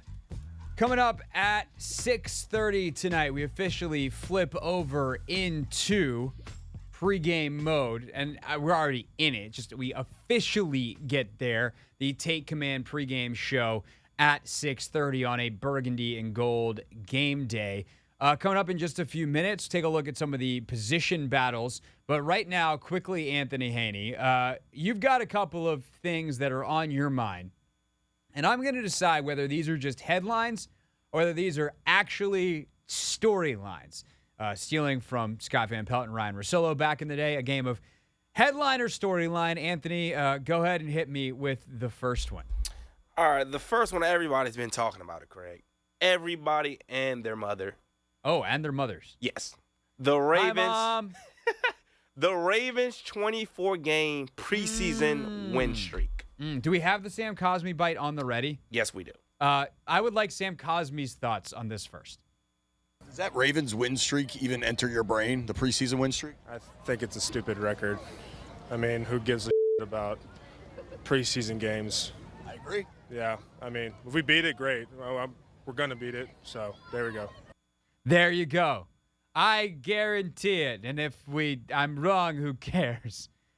It's not a thing. It'd be really nice to win. Winning is always better than losing. And especially if the starters play, you should win the freaking game. But it's not a big deal if you don't, because weird things happen. And if their fourth string guys that aren't going to make their roster are better than your fourth string guys that aren't going to make your roster, which is who's going to play most of the game, then who cares? So is it a headline? That's a headline, okay. Not a storyline. Okay, I'm just curious because all the national reporters. It's a fun fact. Tweeted it out this morning, though, Craig. First thing. It's a fun fact, man. We got it. And when there's a fun fact that could expire at the end of the day, you got to get it out while you can. I'm not saying it's not fun. I'm not saying it's not interesting.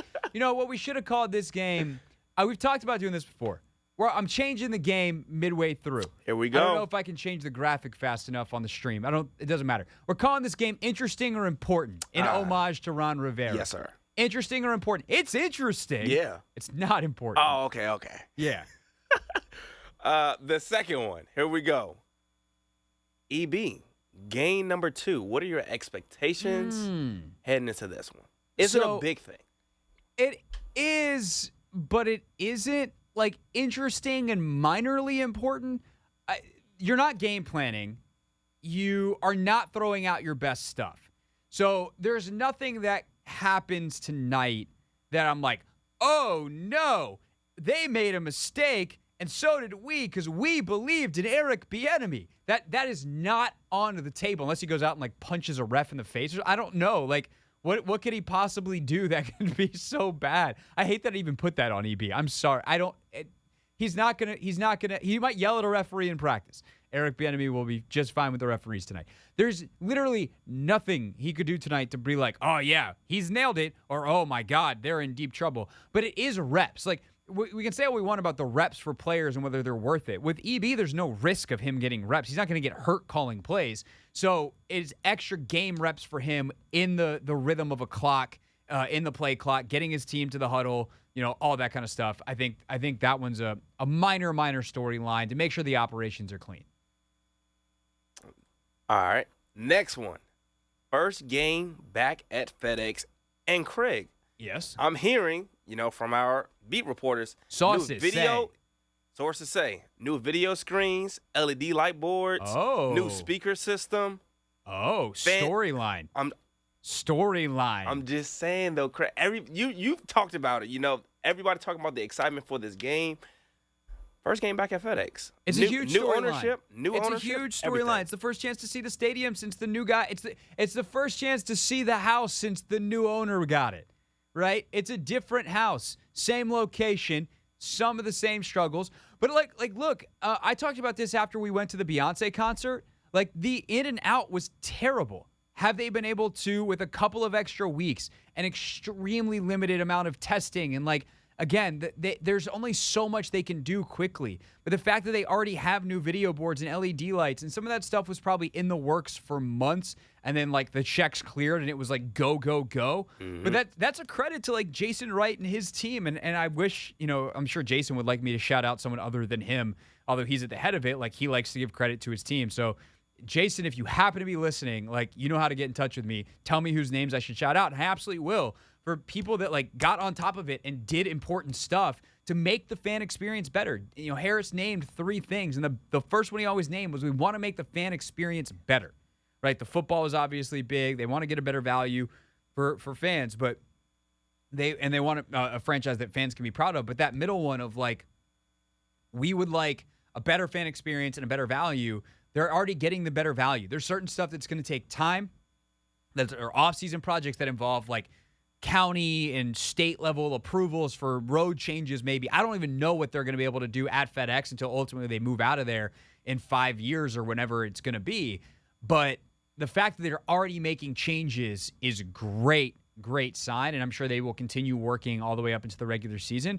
And whatever FedEx looks like tonight is probably what it'll look like on Saturday, but it's not what it's going to look like week 1 against Arizona. I would almost guarantee that.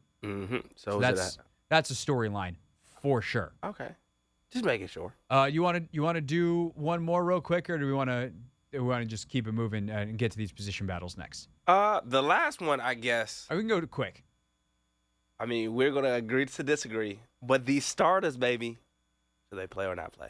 Headline, storyline. I mean, it's a storyline of whether they play or not. Yeah. I think we disagree on whether they should. I don't think they should. You think that they should. I realize that the defense gave up, points to the Browns, or gave up a lot of yards to the Browns once before getting the goal line stop. Okay, cool. But like Chase Young and John Allen are not playing tonight because of injury. So if they're not going to play, then you don't even have your starters out there. So what are you actually measuring? And you're not playing. If the Ravens starters were playing, different story. I'd absolutely say, like, go out there, see what you can do against Lamar, get some game reps against some of the best in the game. But you're not. Like, your starters should just beat up their 2s. And so if they do, they did what they were supposed to. If they don't, then everyone's going to panic. And like, what good is that? I just don't really see the upside in them playing tonight. But it's a huge storyline, and hopefully we'll learn more as the Take Command pregame show officially gets started at 6:30. We'll keep an eye on all the tweets. And JP Finlay will join us live from FedEx Field at 7 with more on all of this. Coming up next, though, which position battles are in the spotlight tonight? We've picked 3. We will tell you what they are and where they stand right now, next on the Hoffman Show on the Team 980, and always live on the free Odyssey app.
It's the Hoffman Show on the Team 980, always live as well on the free Odyssey app, streaming on YouTube, youtube.com/@theteam980, where if you look closely in the background, you might just see a legend sipping on something there in the background.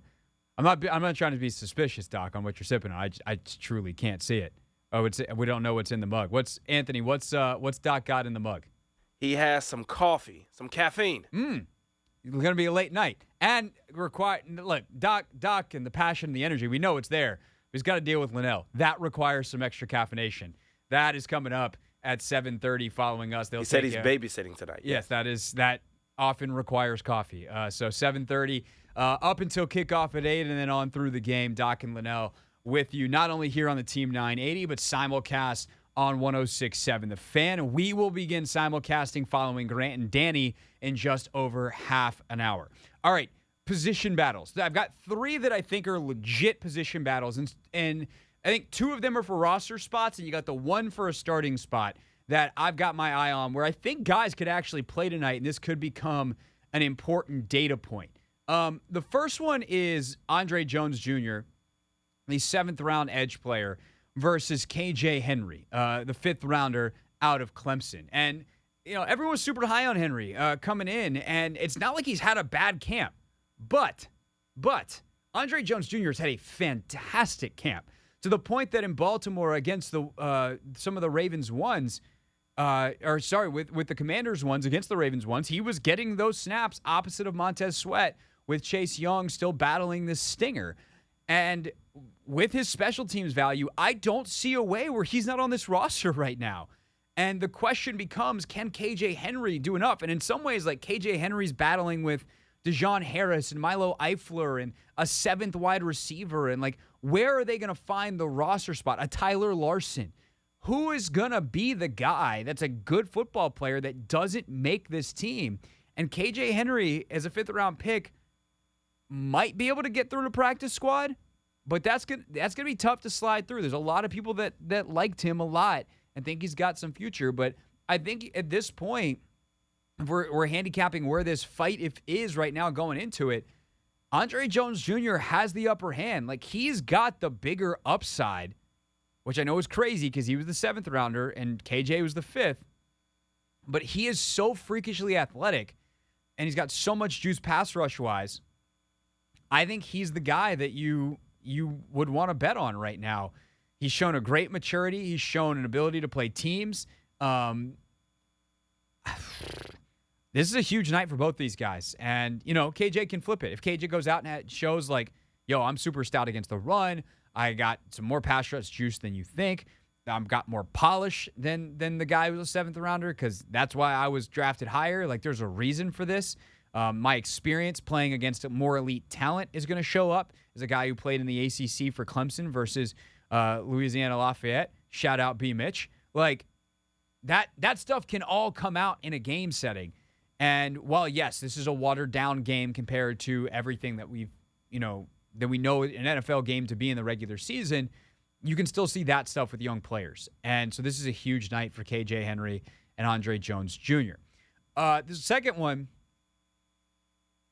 is the probably most talked about, maybe the sexiest position battle, and that is Dax Milne versus Kaz Allen. And everyone wants Kazmir Allen to win. But if Dax Milne goes out and hits someone with the double move as the fantastic route runner that he is and makes a couple of plays, shows how sure-handed he can be, gets himself open on a key 3rd down or 3, and then shows you anything in the return game, and Kaz Allen has a drop or doesn't really have as much pop as you'd hope in the return game, then I think Dax Milne, all but solidifies his spot, because I would say he's probably ahead right now.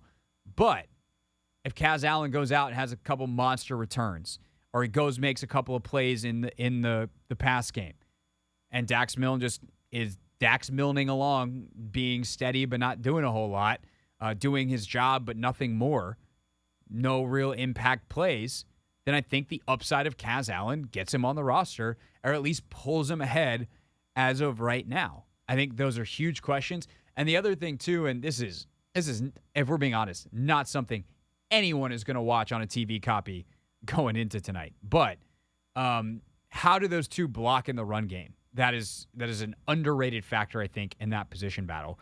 Not underrated in the third one. Sadiq Charles, Chris Paul.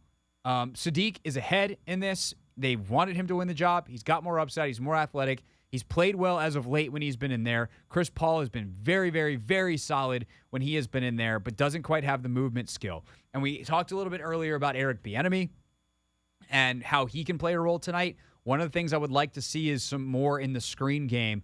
Can you see Chris Paul get out in space? What does it look like? Can you see Sadiq Charles get out in space? What does it look like? And I think no matter what happens at tackle, no matter if you want to play Nick Gates or not at center, I think Cosme, if you're not playing, you're starting, skill guys, and you're not playing Howell, Cosme's not going to play either. I would play these guys both at left guard. They need the reps. These are super young, raw guys who haven't played a lot of football. And you're trying to, they need the reps, but you need the reps to be able to see what they are against competition. I would alternate series. I would figure out how I'm going to do this so that they're both getting, similar reps against these Ravens backup defensive linemen. And how do they do? And it's one of my biggest data points for this left guard position battle, which is the lone remaining starter's spot, he said, up for grabs right now for the Commanders. Coming up next, our pick 6 at 6. Who are the 6 players besides those 6, the position battle players? Other than that, who are the 6 players with the most to prove tonight? That's next on the Hoffman Show on the Team 980 and always live on the free Odyssey app.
It's the Hoffman Show on the Team 980, always live as well on the free Odyssey app. Time for our Pick 6 in just a moment. Real things, we are going to do it today. It's just going to be next at 6:15. As at 6:30, we go live, not only here on the Team 980. The stream will keep going at youtube.com/@theteam980. We're not going to do a new link or anything like that, even though we're technically switching shows at 6:30. But we're gonna just keep it rolling on the Hoffman Show feed for today's show on YouTube at the Team 980. We'll also be live on the fans YouTube page. We are simulcasting everywhere we can. Coming up at 6:30. So real things, real people set into real microphones coming up at 6:15. I think I sent Anthony 15 different audio pieces this weekend, so we'll see how many we can listen to. Some great sounds, some funny stuff, some thoughtful stuff, all at 6:15. Right now, though, we're gonna try it out. We're gonna see if we like it. Brand new fancy introduction. Ladies and gentlemen, boys and girls, it is time for a Pick 6. The 6 biggest Commander storylines. It is caught! Delivered at 6 o'clock sharp. It's the Pick 6 at 6. I'm going to be their biggest and harshest critic, but I'm also their #1 fan. Anthony, how do we like that? Do we like it? Do we like the EB finish to that, the EB flourish? I think I like it better than what we previously had. Yeah, I think I do too. Yeah. I still can't decide whether I want that one or the that's some good. We'll figure it out. Maybe tomorrow we'll take a fan poll. Play with that one. Yeah, we'll see. Anyway, the point is, it's time for our Pick 6, and we've been doing the 6 biggest storylines from training camp. We are going to keep the Pick 6 for the regular season, and it's going to be the 6 biggest storylines of the day. So for me, I think today we go with the 6 players with the most to prove tonight, outside of the guys we already mentioned in the last segment for our position battles. So, Quan Martin is number 1. He had a rough first game of the preseason. Probably not as bad in totality as some people thought it was. Even some people, including the referees, because that pass interference one he had on the I think it was his second flag, the middle of the bad 3 plays. Bad call. Just was a bad call. It is what it is. But I want to know how he bounces back tonight, mentally more than anything. Look, if it's bad, it's not like, Quan Martin was a bust. But he was a second-round pick. He's a guy you're hoping to contribute this year. And so if he doesn't bounce back, I think you start to have more concerns about how he is this year. The question's long-term, less serious. But can he contribute? Can he be trusted as a rookie? I think that becomes more of a fair question. So guys in the secondary that I got questions about going into tonight. Rashad Wildgoose. We basically started doing roster projection on this show because I wanted to make the point that Rashad Wildgoose was on the roster. I think the last time we did one, he wasn't on the roster because there is a tight squeeze at corner. And while he has been in with the ones on a ton of nickel stuff, I think if a guy like Quan Martin can prove he can play the nickel, and Wildgoose continues to struggle on the outside, he just doesn't have enough positional versatility to be a backup in this league. Like, when you're a backup, you want to be able to fill in at multiple places. Utility is a skill set. And so I think that Wildgoose, who was playing into the fourth quarter last time against Cleveland last game, on the outside and not particularly performing great, he's got a lot to prove tonight for his spot on this roster. And if he were to get torched or commit a bunch of penalties, I think his roster spot becomes in serious peril as guys like Danny Johnson have played well, and some of the other corners. Christian Holmes has really come on the outside and is a special teams gunner as well. Also, Ant, another note, I think we need to lower the music a little bit on this, which I realize is something that we did in the pre-production. It's got a nice jazzy beat, but I feel like I'm yelling. No, I noticed that it was a little loud, but I wasn't sure of you. Yeah, pre-production, preseason for everyone. Production note, we'll bring the music down in the final version, whether we keep the current EB bite, just so people understand, because I've got it up. The other bite that we have for EB is this gem. Oh, hold on. We need to turn the pot on. It's been excuse my language, some good to watch. I'm just saying, could be a good one. Could be a good one. Yeah. All right, back to the actual Pick 6 material. Martin, Wild Goose. How about James Smith-Williams? I think it's a big night for James because they are trying him a lot more at the 3 technique. And I think F.A. Obata and Casey Tuhill have done a really good job outside. Obviously, Andre Jones has done a really good job outside. I think it's important to remember that James was the starter opposite of Montez last year. He was the guy that was out there the most outside of Montez Sweat on the edge last year. They know what they have in him, and I'm pretty sure they like what they have in him. Really, really solid football player. But if they can get a little more pass rush upside, and they, I think, are a little, I don't want to say nervous, but there's definitely questions about what they have inside with Big Phil not being able to stay on the field, with John Ridgeway. Because here's the thing is, like, there's 3 techniques and there's 1 techniques.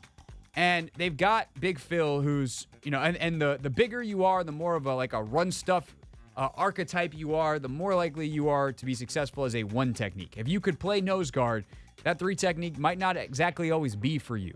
If you're a freaky athlete like John Allen, then that 3 technique is a great spot. And they don't have a lot of guys that play 3 tech. They've got, especially with David Bada, who kind of was that, obviously much worse version than John Allen. All due respect to David Bada, it's pretty easy to be a lot worse at it than John Allen, who's one of the best in the world. But that 3 technique spot is a little thin on their D-line, specifically to that role. So they're trying James. They had Chase playing some there. FA's played there in the past as well. Can they get a twitchier athlete who could play edge on that 3 technique, which is the guy who lines up between the tackle and the guard, is one of the defensive tackles.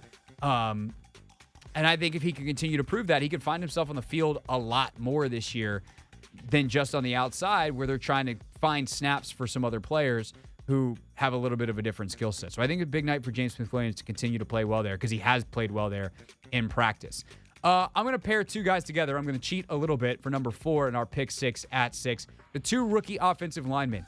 Very different reasons. Braden Daniels had a good first game against Cleveland, but they barely passed when he was in the game.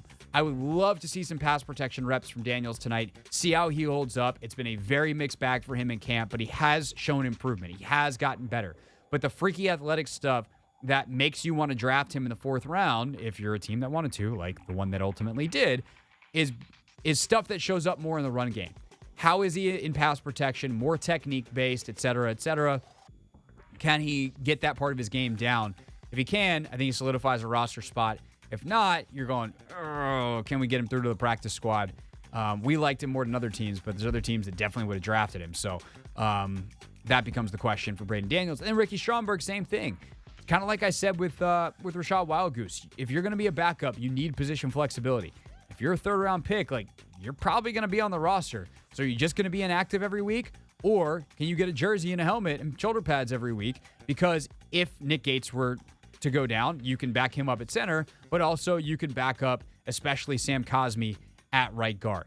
That's the question that I have with Stromberg. That's the question they have with Stromberg. He played well in Baltimore in the joint practices. How does he look tonight when he will inevitably get a bunch of reps, if not start, at right guard? Number 5, Curtis Hodges, tight end. One of the few guys that I would say has definitively had a bad camp. He has not finished plays. He has shown his flashes of potential by getting open and doing some good stuff, but he brings a decent blocking game, better than, say, Cole Turner. Can he do that well tonight? And can he catch the football? Can he make a couple of plays that reminds you that, like, yeah, no, he can't do this. He's just had a bad couple of weeks. And that 4th tight end, especially with Logan Thomas being injured, becomes a better battle between him and Alex Arma, because I think right now they're going to take the fullback Arma and wouldn't think twice about it. And then last but not least, since this has become my beat, long snapper update. Cameron Cheeseman, can he get the snaps up at the knee of the holder tonight? Can he get the snaps right in the chest of the punter? If not, is there a tryout for long snapper? Not because they necessarily cut him, but they at least bring in competition for the back half of camp coming up tomorrow, starting tomorrow. That is a legitimate question. Ron told me last week he's not worried about it, but if it doesn't get better in this game, they're going to have to start worrying about it. So Cameron Cheeseman, don't go get snacks or go to the bathroom too early because it's 4th down. Let's pay attention to what Cheeseman does tonight, getting the snaps in the right place. That is our pick 6 at 6 for today. When we get back, real things, real people said into real microphones, and then it is time for the Take Command pregame show here on the Team 980.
Show on the Team 980, always live as well on the free Odyssey app.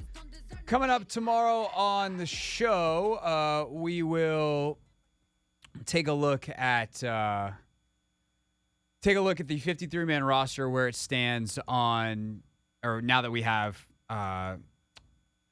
2 games in the books preseason wise. We will have a Take Command recap as well, so looking forward to that. Anthony, anything else that you got lined up for tomorrow that I'm forgetting? Nope. All right. Then I guess we just remind you that coming up in 12 minutes. Oh, hold on. Wait. In 3, 2, 1. 11 minutes. It is time for the Take Command pregame show, where we get you set for tonight. The biggest storylines going in, the updates from FedEx Field, including a chat with JP Finlay just after 7 o'clock. By the way, Anthony, don't forget you have to text JP so that we actually have JP at 7 o'clock. But that is all coming up at 6:30. And that's simulcast as well on 106.7 The Fan. Would love for you to stay tuned here on the Team 980. I mean, you're already here, so, might as well. And always remember, you can click over to 106.7 HD2 if you got an HD radio and get that crystal clear digital audio signal. All right. With that said, anything else that we need to do besides real things, Anthony? I don't think so. All right. Then I think it is time for Real Things Real People Said into real microphones. Real things. We're not going to be sucked this year. Real people. 5 and 11, not very good. Said into real microphones. The culture is actually damn good. All right, we got some good ones today. Let's start in the NFC East. Let's start at Eagles camp, where Devontae Smith learned a new word, which, by the way, the phrase "learn a new word" is funny to me because it's a phrase that you can use with adults when they swear, and then they're like, "Oh my God," or people get offended by like adult language in a very fraught situation. You just go, "Oh, I'm sorry. Did I teach you a new word?" No? Okay. Well, then let's just continue acting like adults and get to the resolution of our problems. Try that out on someone. Then duck. Anyway, Devontae Smith didn't learn a new wordy dirt. He learned the word fuego thanks to a referee who walked by and saw his cleats. Love it. Fuego? Fuego. Okay. What fuego mean? I don't know. Nice little word, though. Fuego. It got to be a Spanish word. You not hear a Spanish dude. That's it. Fuego. Never heard that one. Anthony, have you heard of the word fuego? Yes. Do you know what it means? It means like cool. Right? Do you know what it actually translates to in Spanish? Oh, fire? That is correct. Yeah. If something is en fuego, that means it is on fire. So it's like the flame emoji, but a word. But people sometimes say just fuego. Yeah. Like, so they say, hey, that's fire. Yeah. Hey, es fuego. Same thing. That's the literal translation. It's fire. Es fuego. Learn something new every day. Yeah. Well, we already knew that, but they did. They learned it. You could hear the little pops during it as well. Let me see if I can get it. That little. Yep. That was a counter in the video. How many times it said fuego? Yep. Do you remember what the final count was? Do you remember? Because I remember. No, I don't. I'm literally asking you that right now. It was 7. Oh, okay. That's what I was asking. That wasn't like a pop quiz. That was me remembering that was a thing in the video. I wasn't sure if you were trying to do what you did to me on Friday. I wasn't sure. I wasn't sure. In fairness, you are on edge for a good reason. I am. All right. This was hilarious. Did you see the original video of Pete Carroll just dicing dudes at Seahawks camp? Yes. I did see it. 70-plus-year-old Carroll out there playing quarterback. And they did a little video mashup edit where some of his balls were perhaps caught in a different part of the video. That definitely wasn't the original ball that he threw, if you catch my drift. And then some dignitaries came through and said, "Pete, what are you doing? You can't be embarrassing your players like that." Pete Carroll, the nerve of you to treat your players with such abuse. You should be sanctioned, dog. I thought you was better.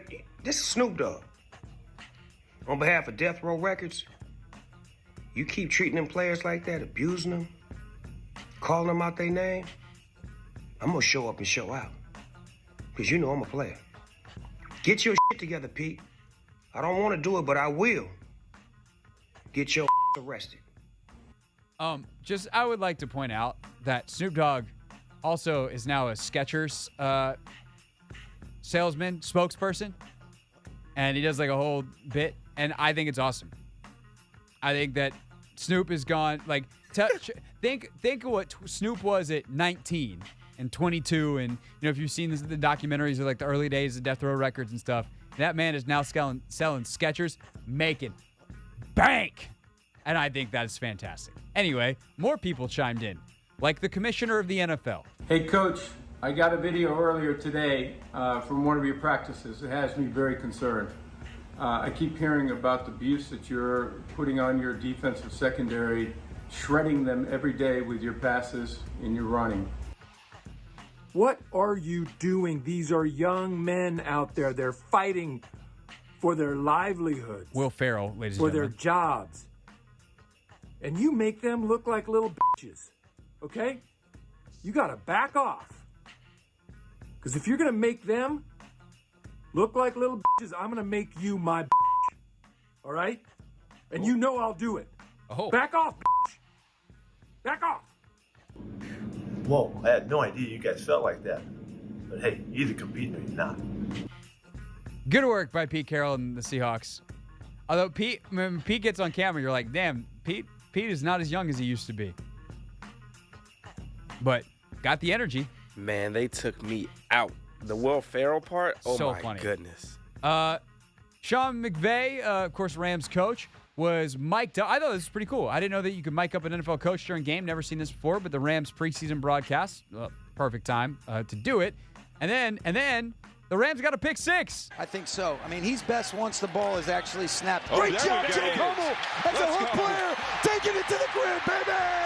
It's a new year, baby. How about that hook drop? My man Hummel, captain tonight. Oh, man, is that exciting. Woo-hoo-hoo-hoo. I love that so much. Sean is such a dork. He's celebrating. He's talking to the broadcast. He's like, check out that hook drop. I love football. Nah, yeah, the hook drop kills reference me. was actually hilarious. That kills me. Like, come on, dude. Just like, he caught a pick six. Right, and you're like, yeah, the zone principles. Yeah.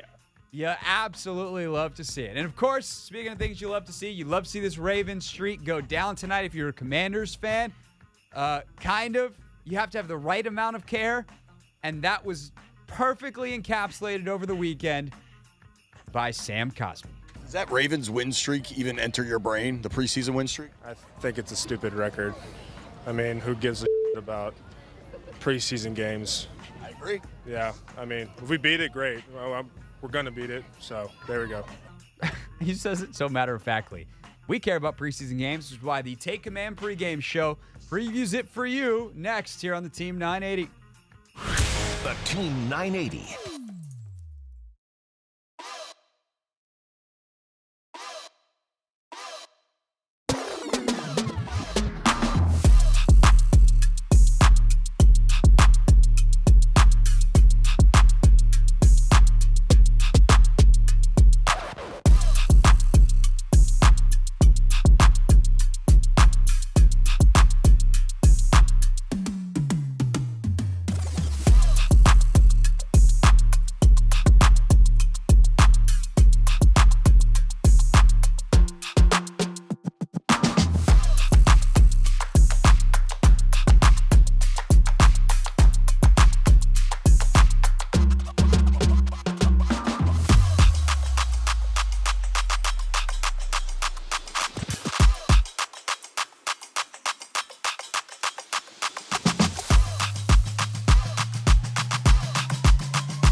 show.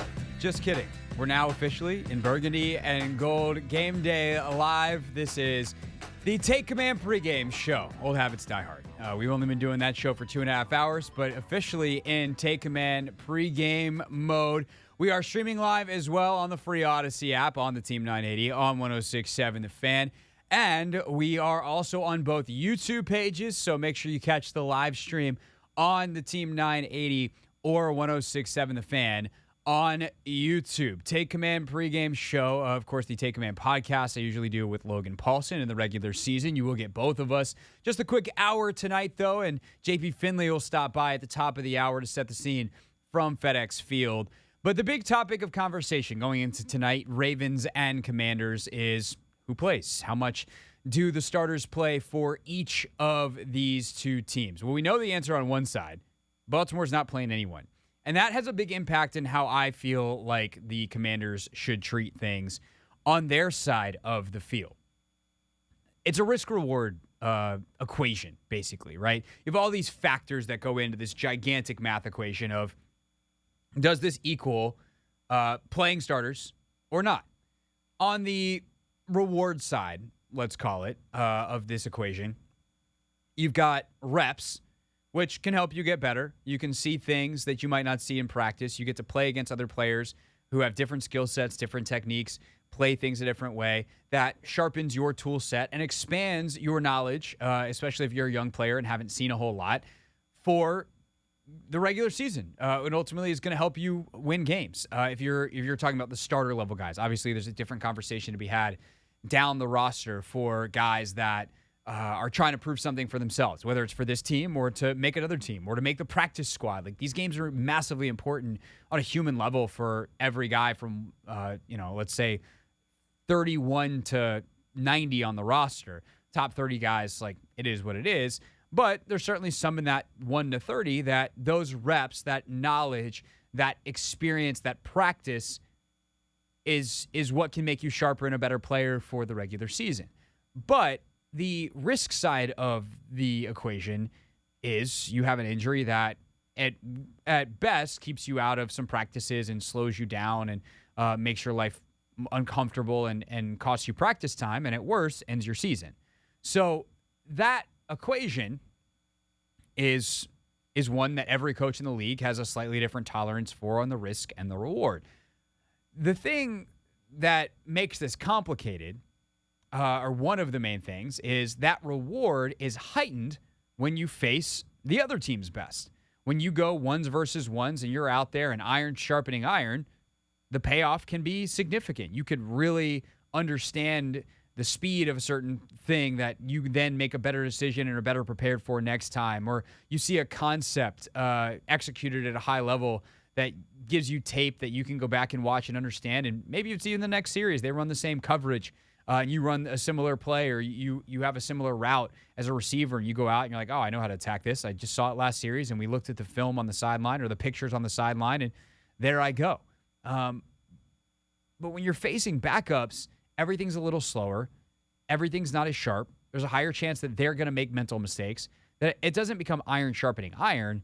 It's, if you're at your best and you're the first team of the team going against the twos, like, you just go beat them up.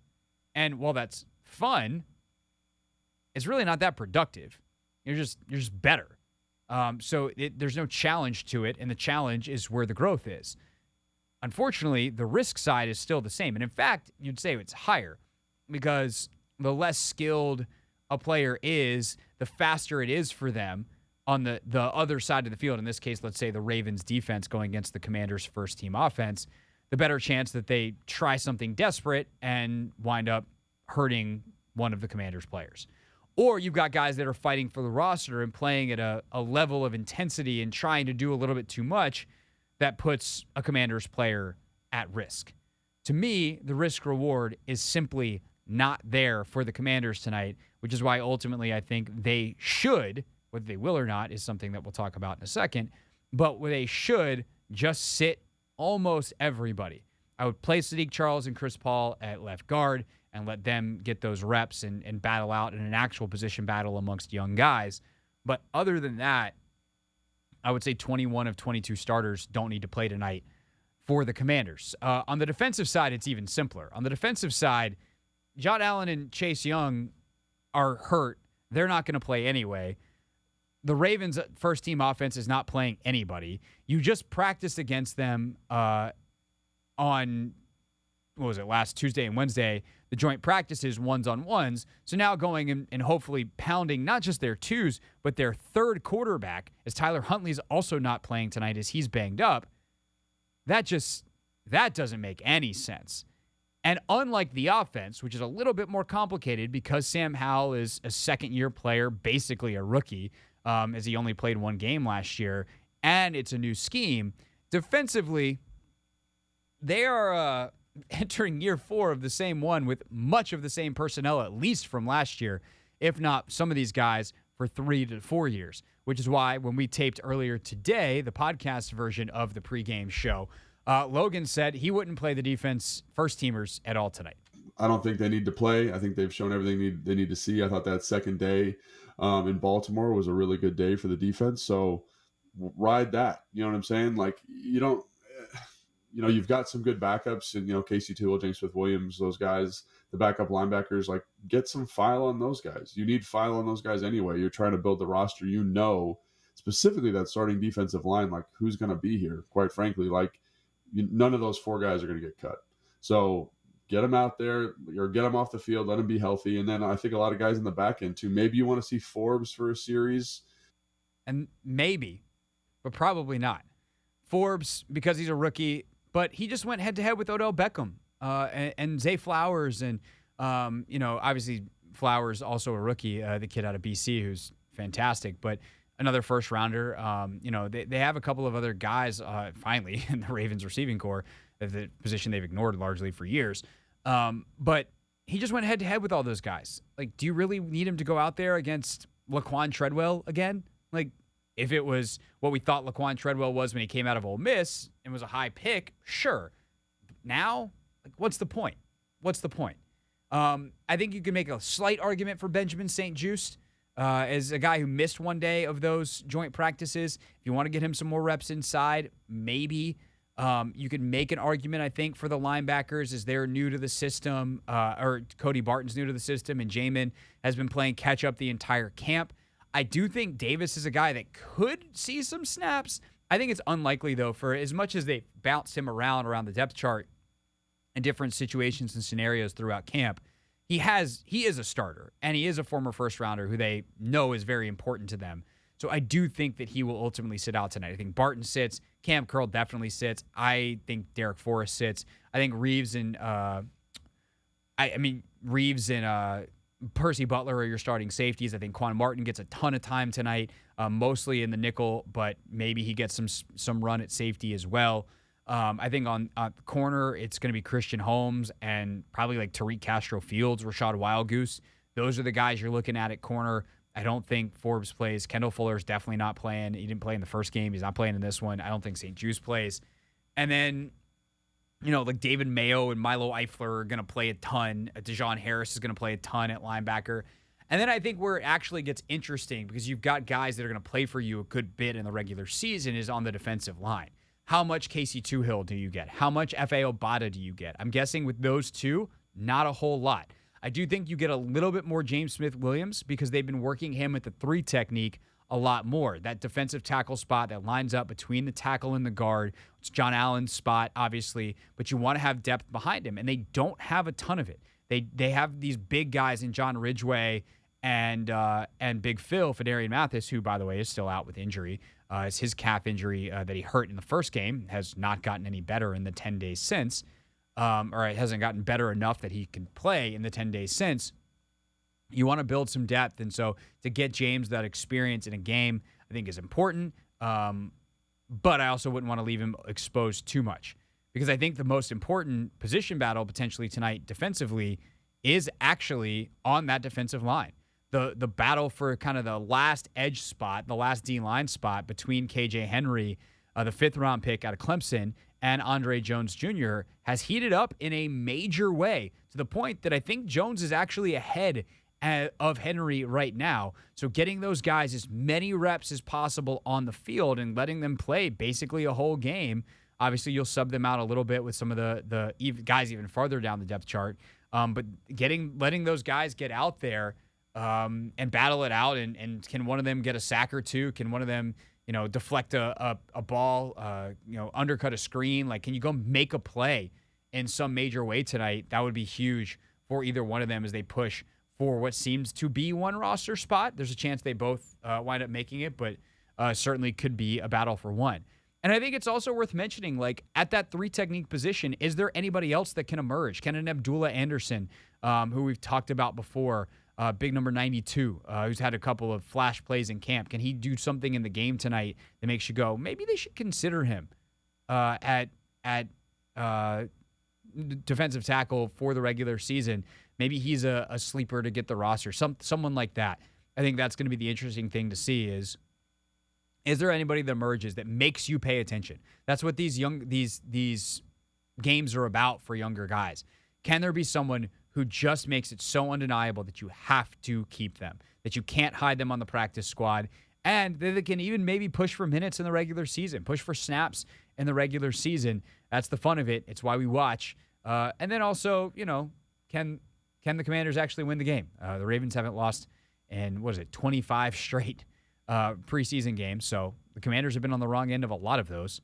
Can they actually pull it off tonight? Winning is always better than losing. Of course, that's all the defensive stuff. I think a lot of y'all want to know about the offense. What about Sam Howell? What's the calculation on him playing or not tonight? And do we have any updates as warm-ups are starting out at FedEx Field? We will peruse the internet, see what we can find, and then we'll just straight up ask. JP Finlay, just after 7 o'clock with us. It is the Take Command pregame show on a Burgundy and Gold game day.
It is the Take Command pregame show. I'm Craig Hoffman. JP Finlay will join us just after the top of the hour, streaming live on the free Odyssey app on 106.7 The Fan and the Team 980, as well as both stations' YouTube pages.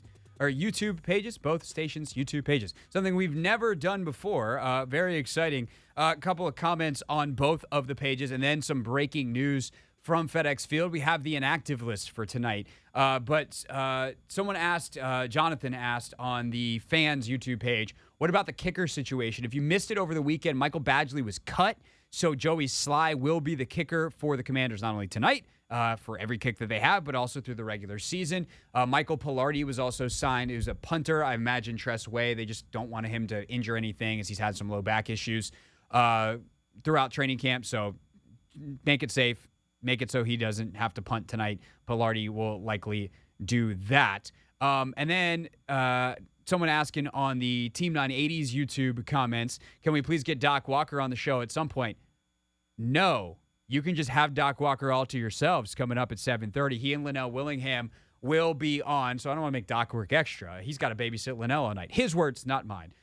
Doc will be on at 7:30 with Linnell, taking you up in that half hour, 7:30 to 8 for kickoff, and then throughout the game, reacting to everything live here on 106.7 The Fan and the Team 980's Burgundy and Gold Game Day. So, what you've been waiting for, the inactive list. And it looks like the offense is going to potentially be playing tonight because the defense is dominant on this list. Charles Leno, but there is, I would say, one offensive player that I think is very key that makes me feel a lot better about the fact that the offense could be playing tonight. Charles Leno is out. That was expected. But not on this list is Andrew Wiley. So it looks like they looked at Wiley and were like, hey, man, can you buck up for a couple series? He got kicked in the calf late last week. Can you buck up for a couple series? You play Cornelius Lucas at left tackle, and then all of a sudden you've got basically your starting offensive line, and you feel better about Sam Howell going out there and getting a series or two. So we'll discuss that calculus in just a moment. But Logan Thomas also out. Montez Sweat, Deron Payne, John Allen, Chase Young, Kendall Fuller, Benjamin St. Juste, Cam Curl, Derek Forrest, Fedarian Mathis, Danny Johnson. Mathis injured, so is Johnson, by the way. So it does seem to be a bit of an interesting mix and match. Manuel Forbes not on that list, so they could make him, dress and then be like, hey, man, you're not going to play. Just we wanted to get you the feel of what it's like to go through pregame and put your shoulder pads on and everything at FedEx Field. But as a rookie, sure. Like, I don't have a problem with certain guys playing. If like Deron Payne and Montez Sweat had played, I would have been like, this is incredibly stupid. Why are you doing this? Please, for the love of God, stop. Get those guys out of there immediately. However, with those guys out, okay, Barton and Davis, I think that is an area where those guys could get some more work, some more continuity together. They haven't had as many reps together because Davis was battling injuries throughout the spring and didn't participate. He was then ramping up through the first part of camp. I have no problem with that. Forbes, series, maybe two. Like, it's not like an O-line or even a quarterback that is relying on another position. You're playing corner out there by yourself.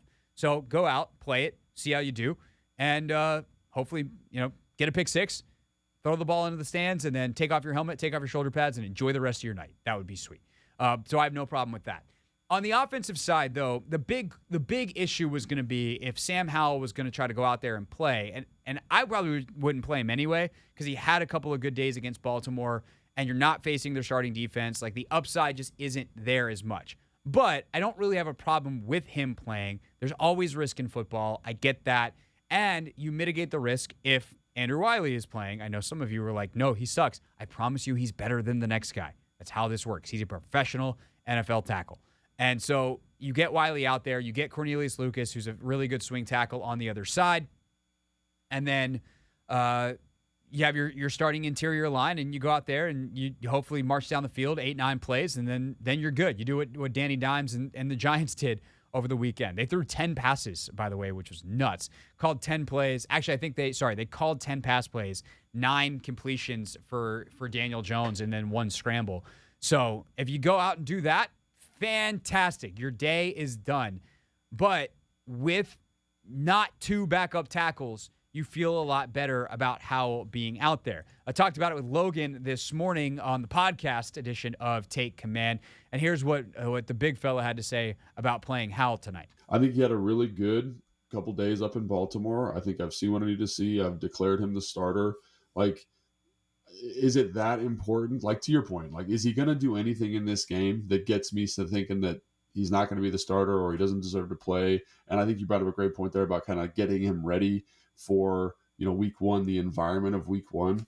But I'm also kind of like, I don't want him to get hurt. Like, there's like, how good can he look when the two starting tackles are not in?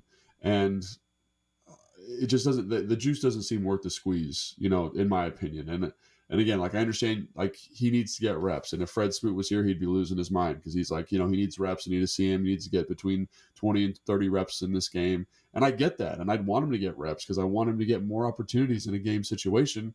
But it's less than ideal. And I don't want him to get hurt. And I don't want to expose him in a situation where he can't be successful. So, like, why risk it if I don't have to? Right. Why risk it if you don't have to? I think the difference, of course, is the risk level comes down without two tackles missing, with just one. Again, Charles Leno out tonight, but Andrew Wiley apparently set to dress and go. So at that point, this offense, we can kind of reset the expectations, right? Okay, the starting offense is going to play. They should go out and march the ball down the field. Like, let's be very clear about this. It's not a disaster if they don't. So before I get super definitive, hot takey sports radio guy, it is not a disaster if they don't. The Ravens have some good depth. They have some good pass rush depth. They do not have great corner depth. The wide receivers for the Commanders should be able to destroy whatever's left of the Ravens secondary that I believe on day 2 of the joint practices had their top, or I don't know if it's their top 6, but I do believe they had 6 corners that did not participate. So that is definitely a position they have struggled with. However, it is their twos. And so if you've got ones on twos, the ones should win. And so what can Sam and Eric Bieniemy cook up? I am also interested in how they run the football. Do they get the screen game going? How does the quick game look? Like, how much variety do you get in what is hopefully just one drive? But I could also see Ron being like, no, our ramp-up plan was always to do this, and we don't really care what they're doing.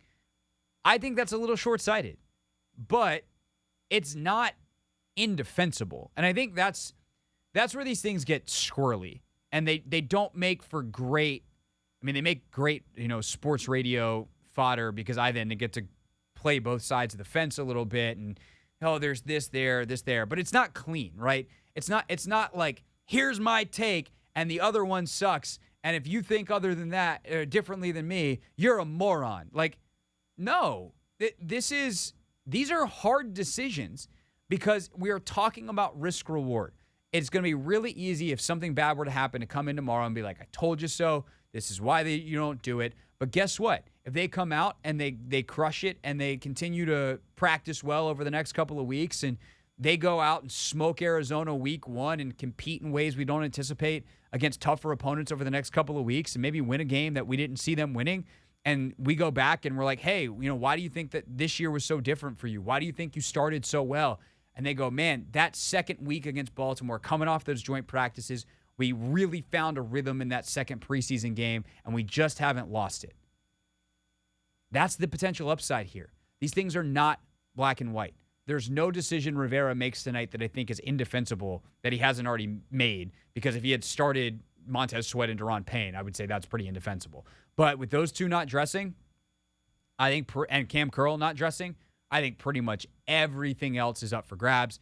You play Terry and you play Jahan as great as they are, and as much as you could easily go without them, because you're playing Sam and you want to give Sam, as the most important player on the team, as the starting quarterback, the best chances of succeeding, the best chances of getting the most out of tonight. And now you have set yourself up to do that, even if it is against Baltimore's twos, and we'll see what that work is ultimately worth. When we get back here on the Take Command pregame show on Burgundy and Gold Game Day, we go live to FedEx Field, where JP Finlay will join us for an update, not just on what is happening with the players on the field, who's going to play, who's going to not, but the stadium itself, FedEx Field, has gotten itself a little facelift. JP with the details next. It is the Take Command pregame show on 106.7 The Fan and the Team 980's Burgundy and Gold Game Day. Hey, Maryland, it's your pal, the Rooster. You know...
How nervous were you to interview Josh Harris? Dude, you know, that's a really funny story. Like, he was sitting there, he's sitting in the front row.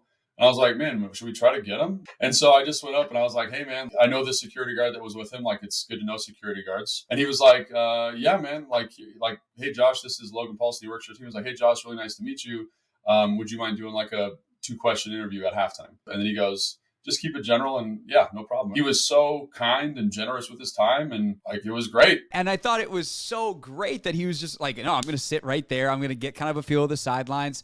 But especially when it's raining, like, I thought it was great that he was on the sideline. Again, as a former player, it felt really cool in the rain to see him hanging out, him and his boy. I got a ton of respect for that. And, you know, he was great in the interview, really accommodating. So thank you, Mr. Josh Harris. But yeah, man, I was a little nervous.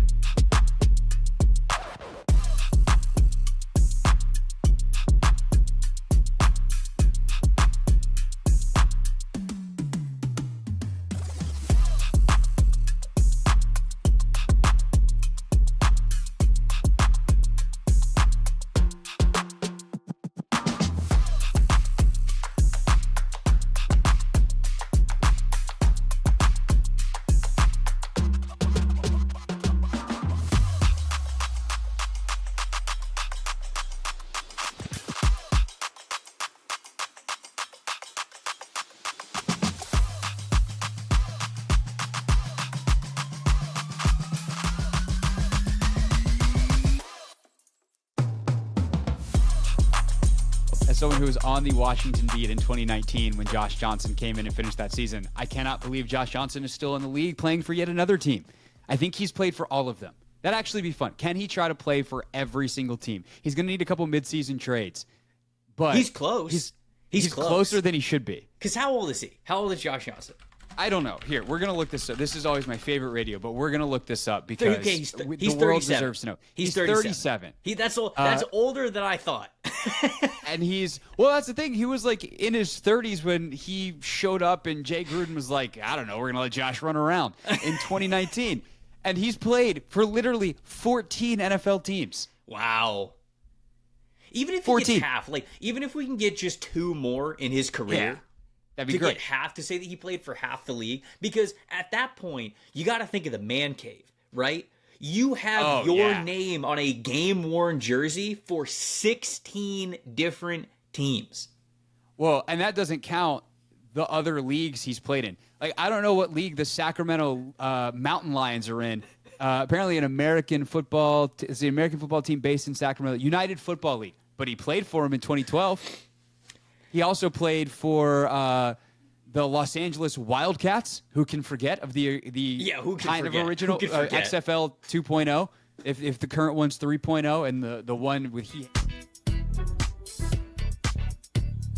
It is the Take Command pregame show on Burgundy and Gold Game Day, live on everywhere that we can possibly give it to you. At least as of right now. We got more streaming options coming soon, but 1067 The Fan, the Team 980, both stations' feeds on the free Odyssey app and on YouTube at 1067 The Fan and at the Team 980.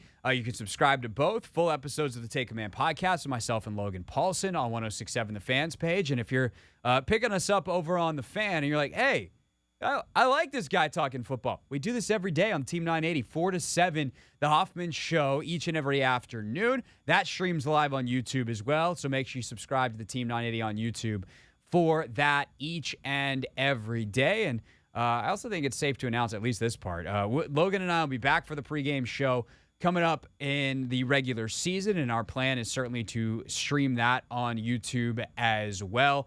And, you know, you might have heard the news that there's no more pregame show in terms of local pregame on television. So what you can do is just subscribe to 1067 The Fan or the Team 980 on YouTube. Everyone has a smart TV now. Open up the smart TV, click on us, and we'll be your television pregame show. And we'll actually, instead of, watching one of the national pregame shows, for instance, and hoping that they talk a little Commanders for 5 minutes and then getting mad because they don't actually know what they're talking about, you can listen to your boys for 3 hours leading up to kickoff. More exciting announcements on the actual Take Command pregame show, regular season version, coming soon, but did want to let you know that, so that if you are not subscribed in all the places that they should be, yes, I said it, should be, that you can go ahead and do so. In just a moment, we will go out to FedEx Field. JP Finlay standing by, where he has actually already shared some video on social media of some of the upgrades at FedEx Field. Super interesting how quickly Josh Harris was able to get some of this stuff done, sign a couple of checks, bada, and voila. Clearly, some of the orders were already in.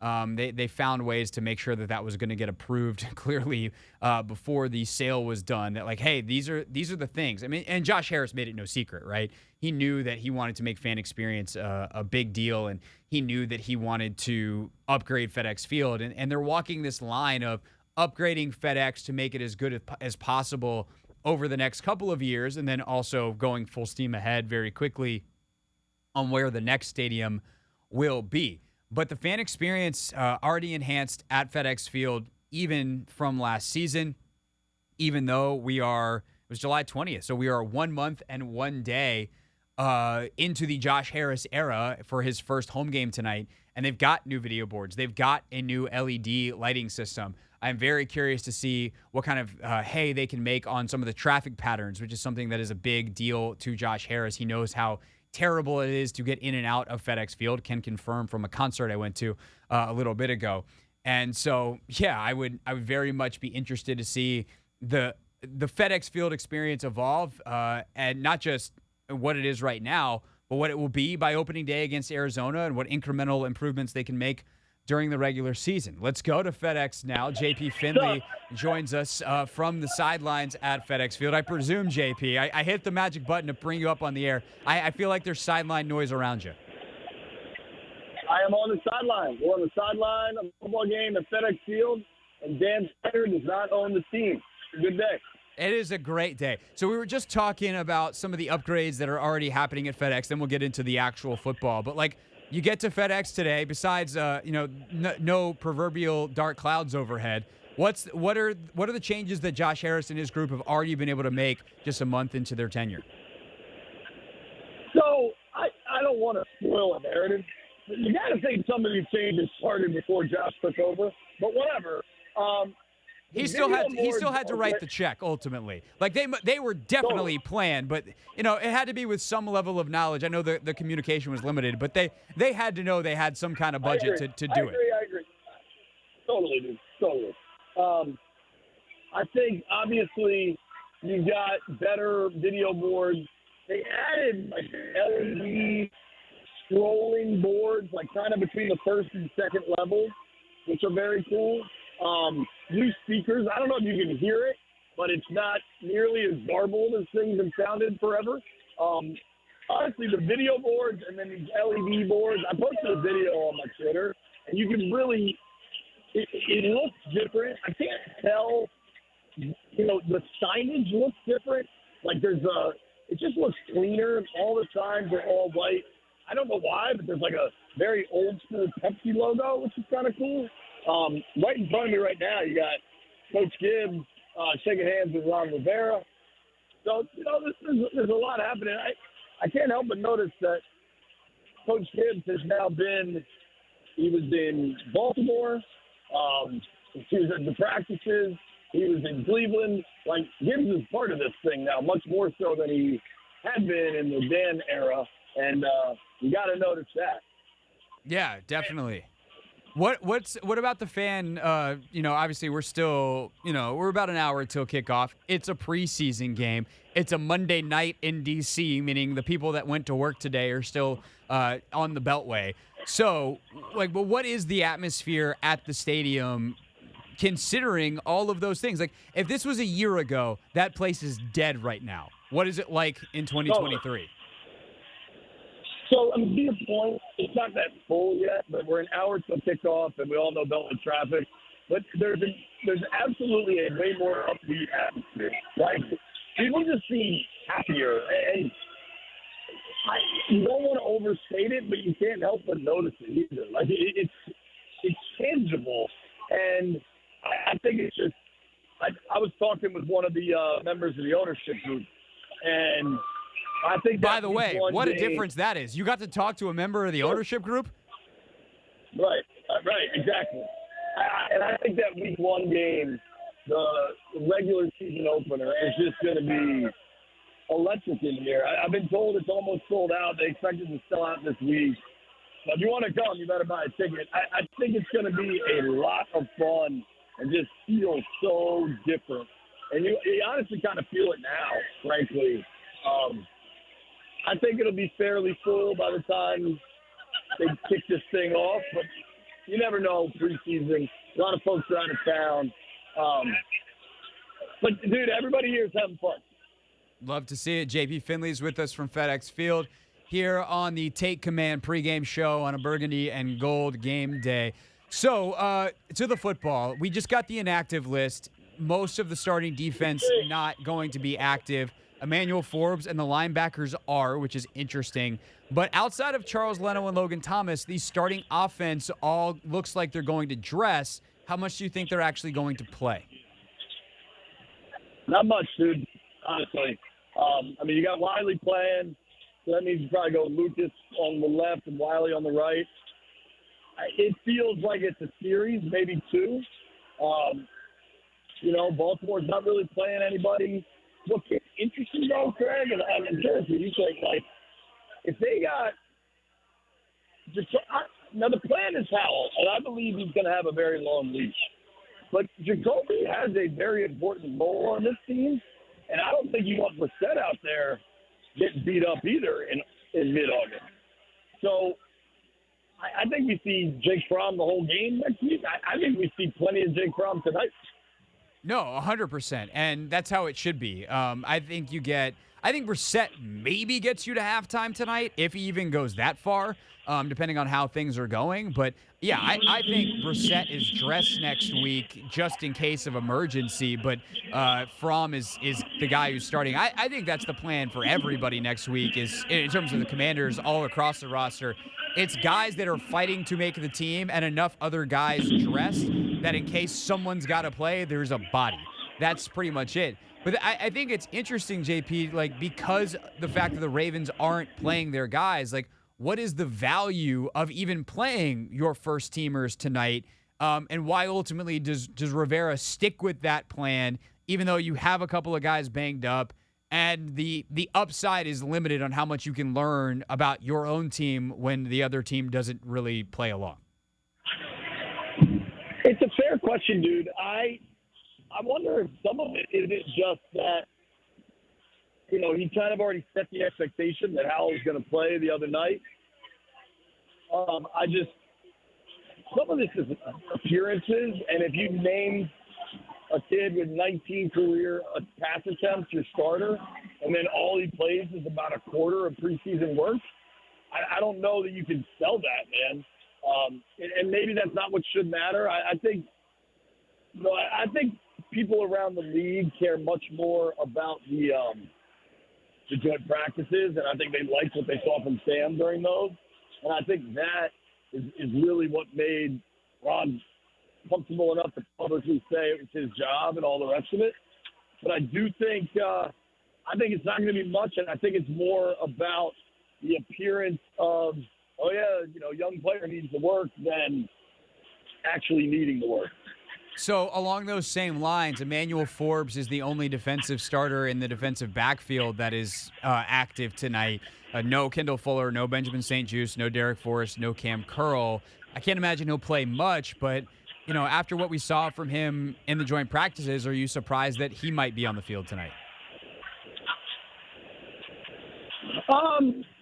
I guess a little bit, but I think he's going to play minimally also. You know what I mean? Like, I just think a guy like Forbes, maybe you want to see run around. It's hard to say what you're surprised by because, league-wide, dude, they've just diminished the value of these games so significantly that it's still a rookie. You know what I mean? Like, you'd still like to see him get some work. But I don't know, dude. It's such a different scenario with these games now. Like, truly, Craig, when you and I were on the beat years ago, like, people played. Dude, we're an hour to kick off right now? Yeah. Maybe 50 minutes now? Nobody was out here to warm up. But I had another media person that you and I both know say, come over. He's like, look out there. I was like, oh, yeah. I was like, what am I looking at? He's like, nothing. Nobody's out here. Nobody's even warming up for the game. And it's a little odd, man, but I do think it's kind of the new conventional wisdom of the league, for better or worse. No, and I think, we were talking about it this morning on the podcast a little bit. Like, obviously, Logan played a lot of preseason football because he was kind of stuck in that third, fourth string where, like we were making the comparison for him to like a James Smith-Williams tonight, where it's like, yeah, you're on the team, but sorry, man, you're going to have to play a little bit more. The joke title of the pod was like, sorry, bros, you got to play. And that was Logan's career, was like, sorry, bro, you got to play. David Mayo, same kind of thing tonight. We know what David Mayo is, but someone's got to play the game. But you watch guys like – right. You watch guys like Brady over the years. Rodgers is apparently going to play in the Jets' final one. It's the first time he'll play since like 2015, I think, in a preseason game. And I think what you see is the joint practices being so valuable because you actually get a lot of reps, ones versus ones, and you just don't get that in preseason. And tonight we'll get none of it. So to the extent that we care about this game, it really is about the down roster guys trying to make the team or carve out their role. So with that very long transitional setup here, is there somebody in particular down roster tonight or somebody's down roster that you are very interested who will actually be on the field a bit tonight? Yeah, I remain interested in the punt return situation. Like, what can Kaz Allen do? There's questions about his hands, but I know they were more encouraged by the Cleveland game than they expected. You know what I mean? Like, I think, honestly, I don't think they have a lot of decisions to make. I think we know what they're doing. I think they keep 4 linebackers. I think we know who they are. Maybe down roster on the O-line. What are you going to do with Braden Daniels? Because he's been, frankly, kind of bad in practice, but looked a little bit better in Baltimore than people expected during in Cleveland, rather. But I don't think there's Jake Fromm. Maybe you watch that, but I think he's practice squad all day, and you elevate him on a Saturday night if you need to. So, the bottom of the receiver bracket is kind of interesting. I'm kind of interested why they keep picking up punters. I guess Tress just doesn't need a punt in the preseason anymore. I wish they've done that for years. There's no reason to have Tress Way facing a live punt rush during the preseason. It is so impossibly dumb. Thank God they signed Michael Pilardi. Yeah, they already cut the other guy, Watson or whatever. The Commanders are at this super interesting crossroads where it's a fascinating season, but the on-field product is relatively, at least until the regular season, boring, right? Like, what big storyline do we not know? What Howell is and how good the O-line could be. But outside of that, we know they've got a good defense. We know what Allen and Payne are. I guess what should happen with Chase Young is interesting, but it's just a matter of if the group Ron has built can win games. No, for sure. And you know, when your biggest position battle is either punt returner or a left guard, it's not the most exciting of training camps. And we've certainly had plenty of exciting training camps over the years for all kinds of silly reasons. This one has been fairly straightforward. All right, man. Appreciate the time as always. Yeah, sometimes. Hey, but I'd say for us, boring with hope is great. Give us boring and hopeful. Let's see those ratings go up, baby. And we're on our way into a successful football season. And then we'll see once things get going. JP Finlay, he'll be talking about all this tomorrow, 10 to 2 on 106.7 The Fan, on B. Mitch and Finlay, of course, on NBC4 as well with the post-game coverage. JP, always appreciate it, sir. Thank you. All right, bud. Happy to. Talk to you. JP Finlay with us here on Burgundy and Gold Game Days. Take Command pregame show. Wrap up with some final thoughts, predictions, to the extent that we give predictions for the preseason. But we'll do all that next and hand it off to Linnell Willingham and Doc Walker. It is the Take Command pregame show on a Burgundy and Gold Game Day.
All right, wrapping up here on the Take Command pregame show on 106.7 The Fan, the Team 980, a burgundy and gold game day. All right, Anthony Haney, my producer on the radio, sticking with us for the extra half hour here on burgundy and gold game day.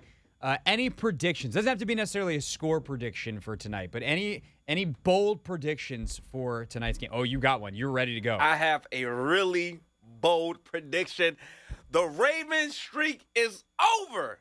Effective immediately midnight. That's what who gives a shit about preseason games? Is that your response? I agree. Yeah, if we beat it, great. We're going to beat it, so there we go. That's a spirit right there, baby. I think Sam Cosmi nailed the spirit as well as one could possibly nail the spirit. Yep. Who gives a... But we're going to beat it. Like, no pressure, but the streak's going to die. I agree with that prediction. Yes, sir. I think that the Commanders... Also, I will say, one thing to watch for tonight. What to watch for? It's an ESPN game. We had to do it once. Yeah. Okay. Is there any chippiness tonight? Because if you're the Commanders, you're probably pretty ticked about what happened to Danny Johnson. If you need a refresher course, Danny Johnson out tonight, rotator cuff issues.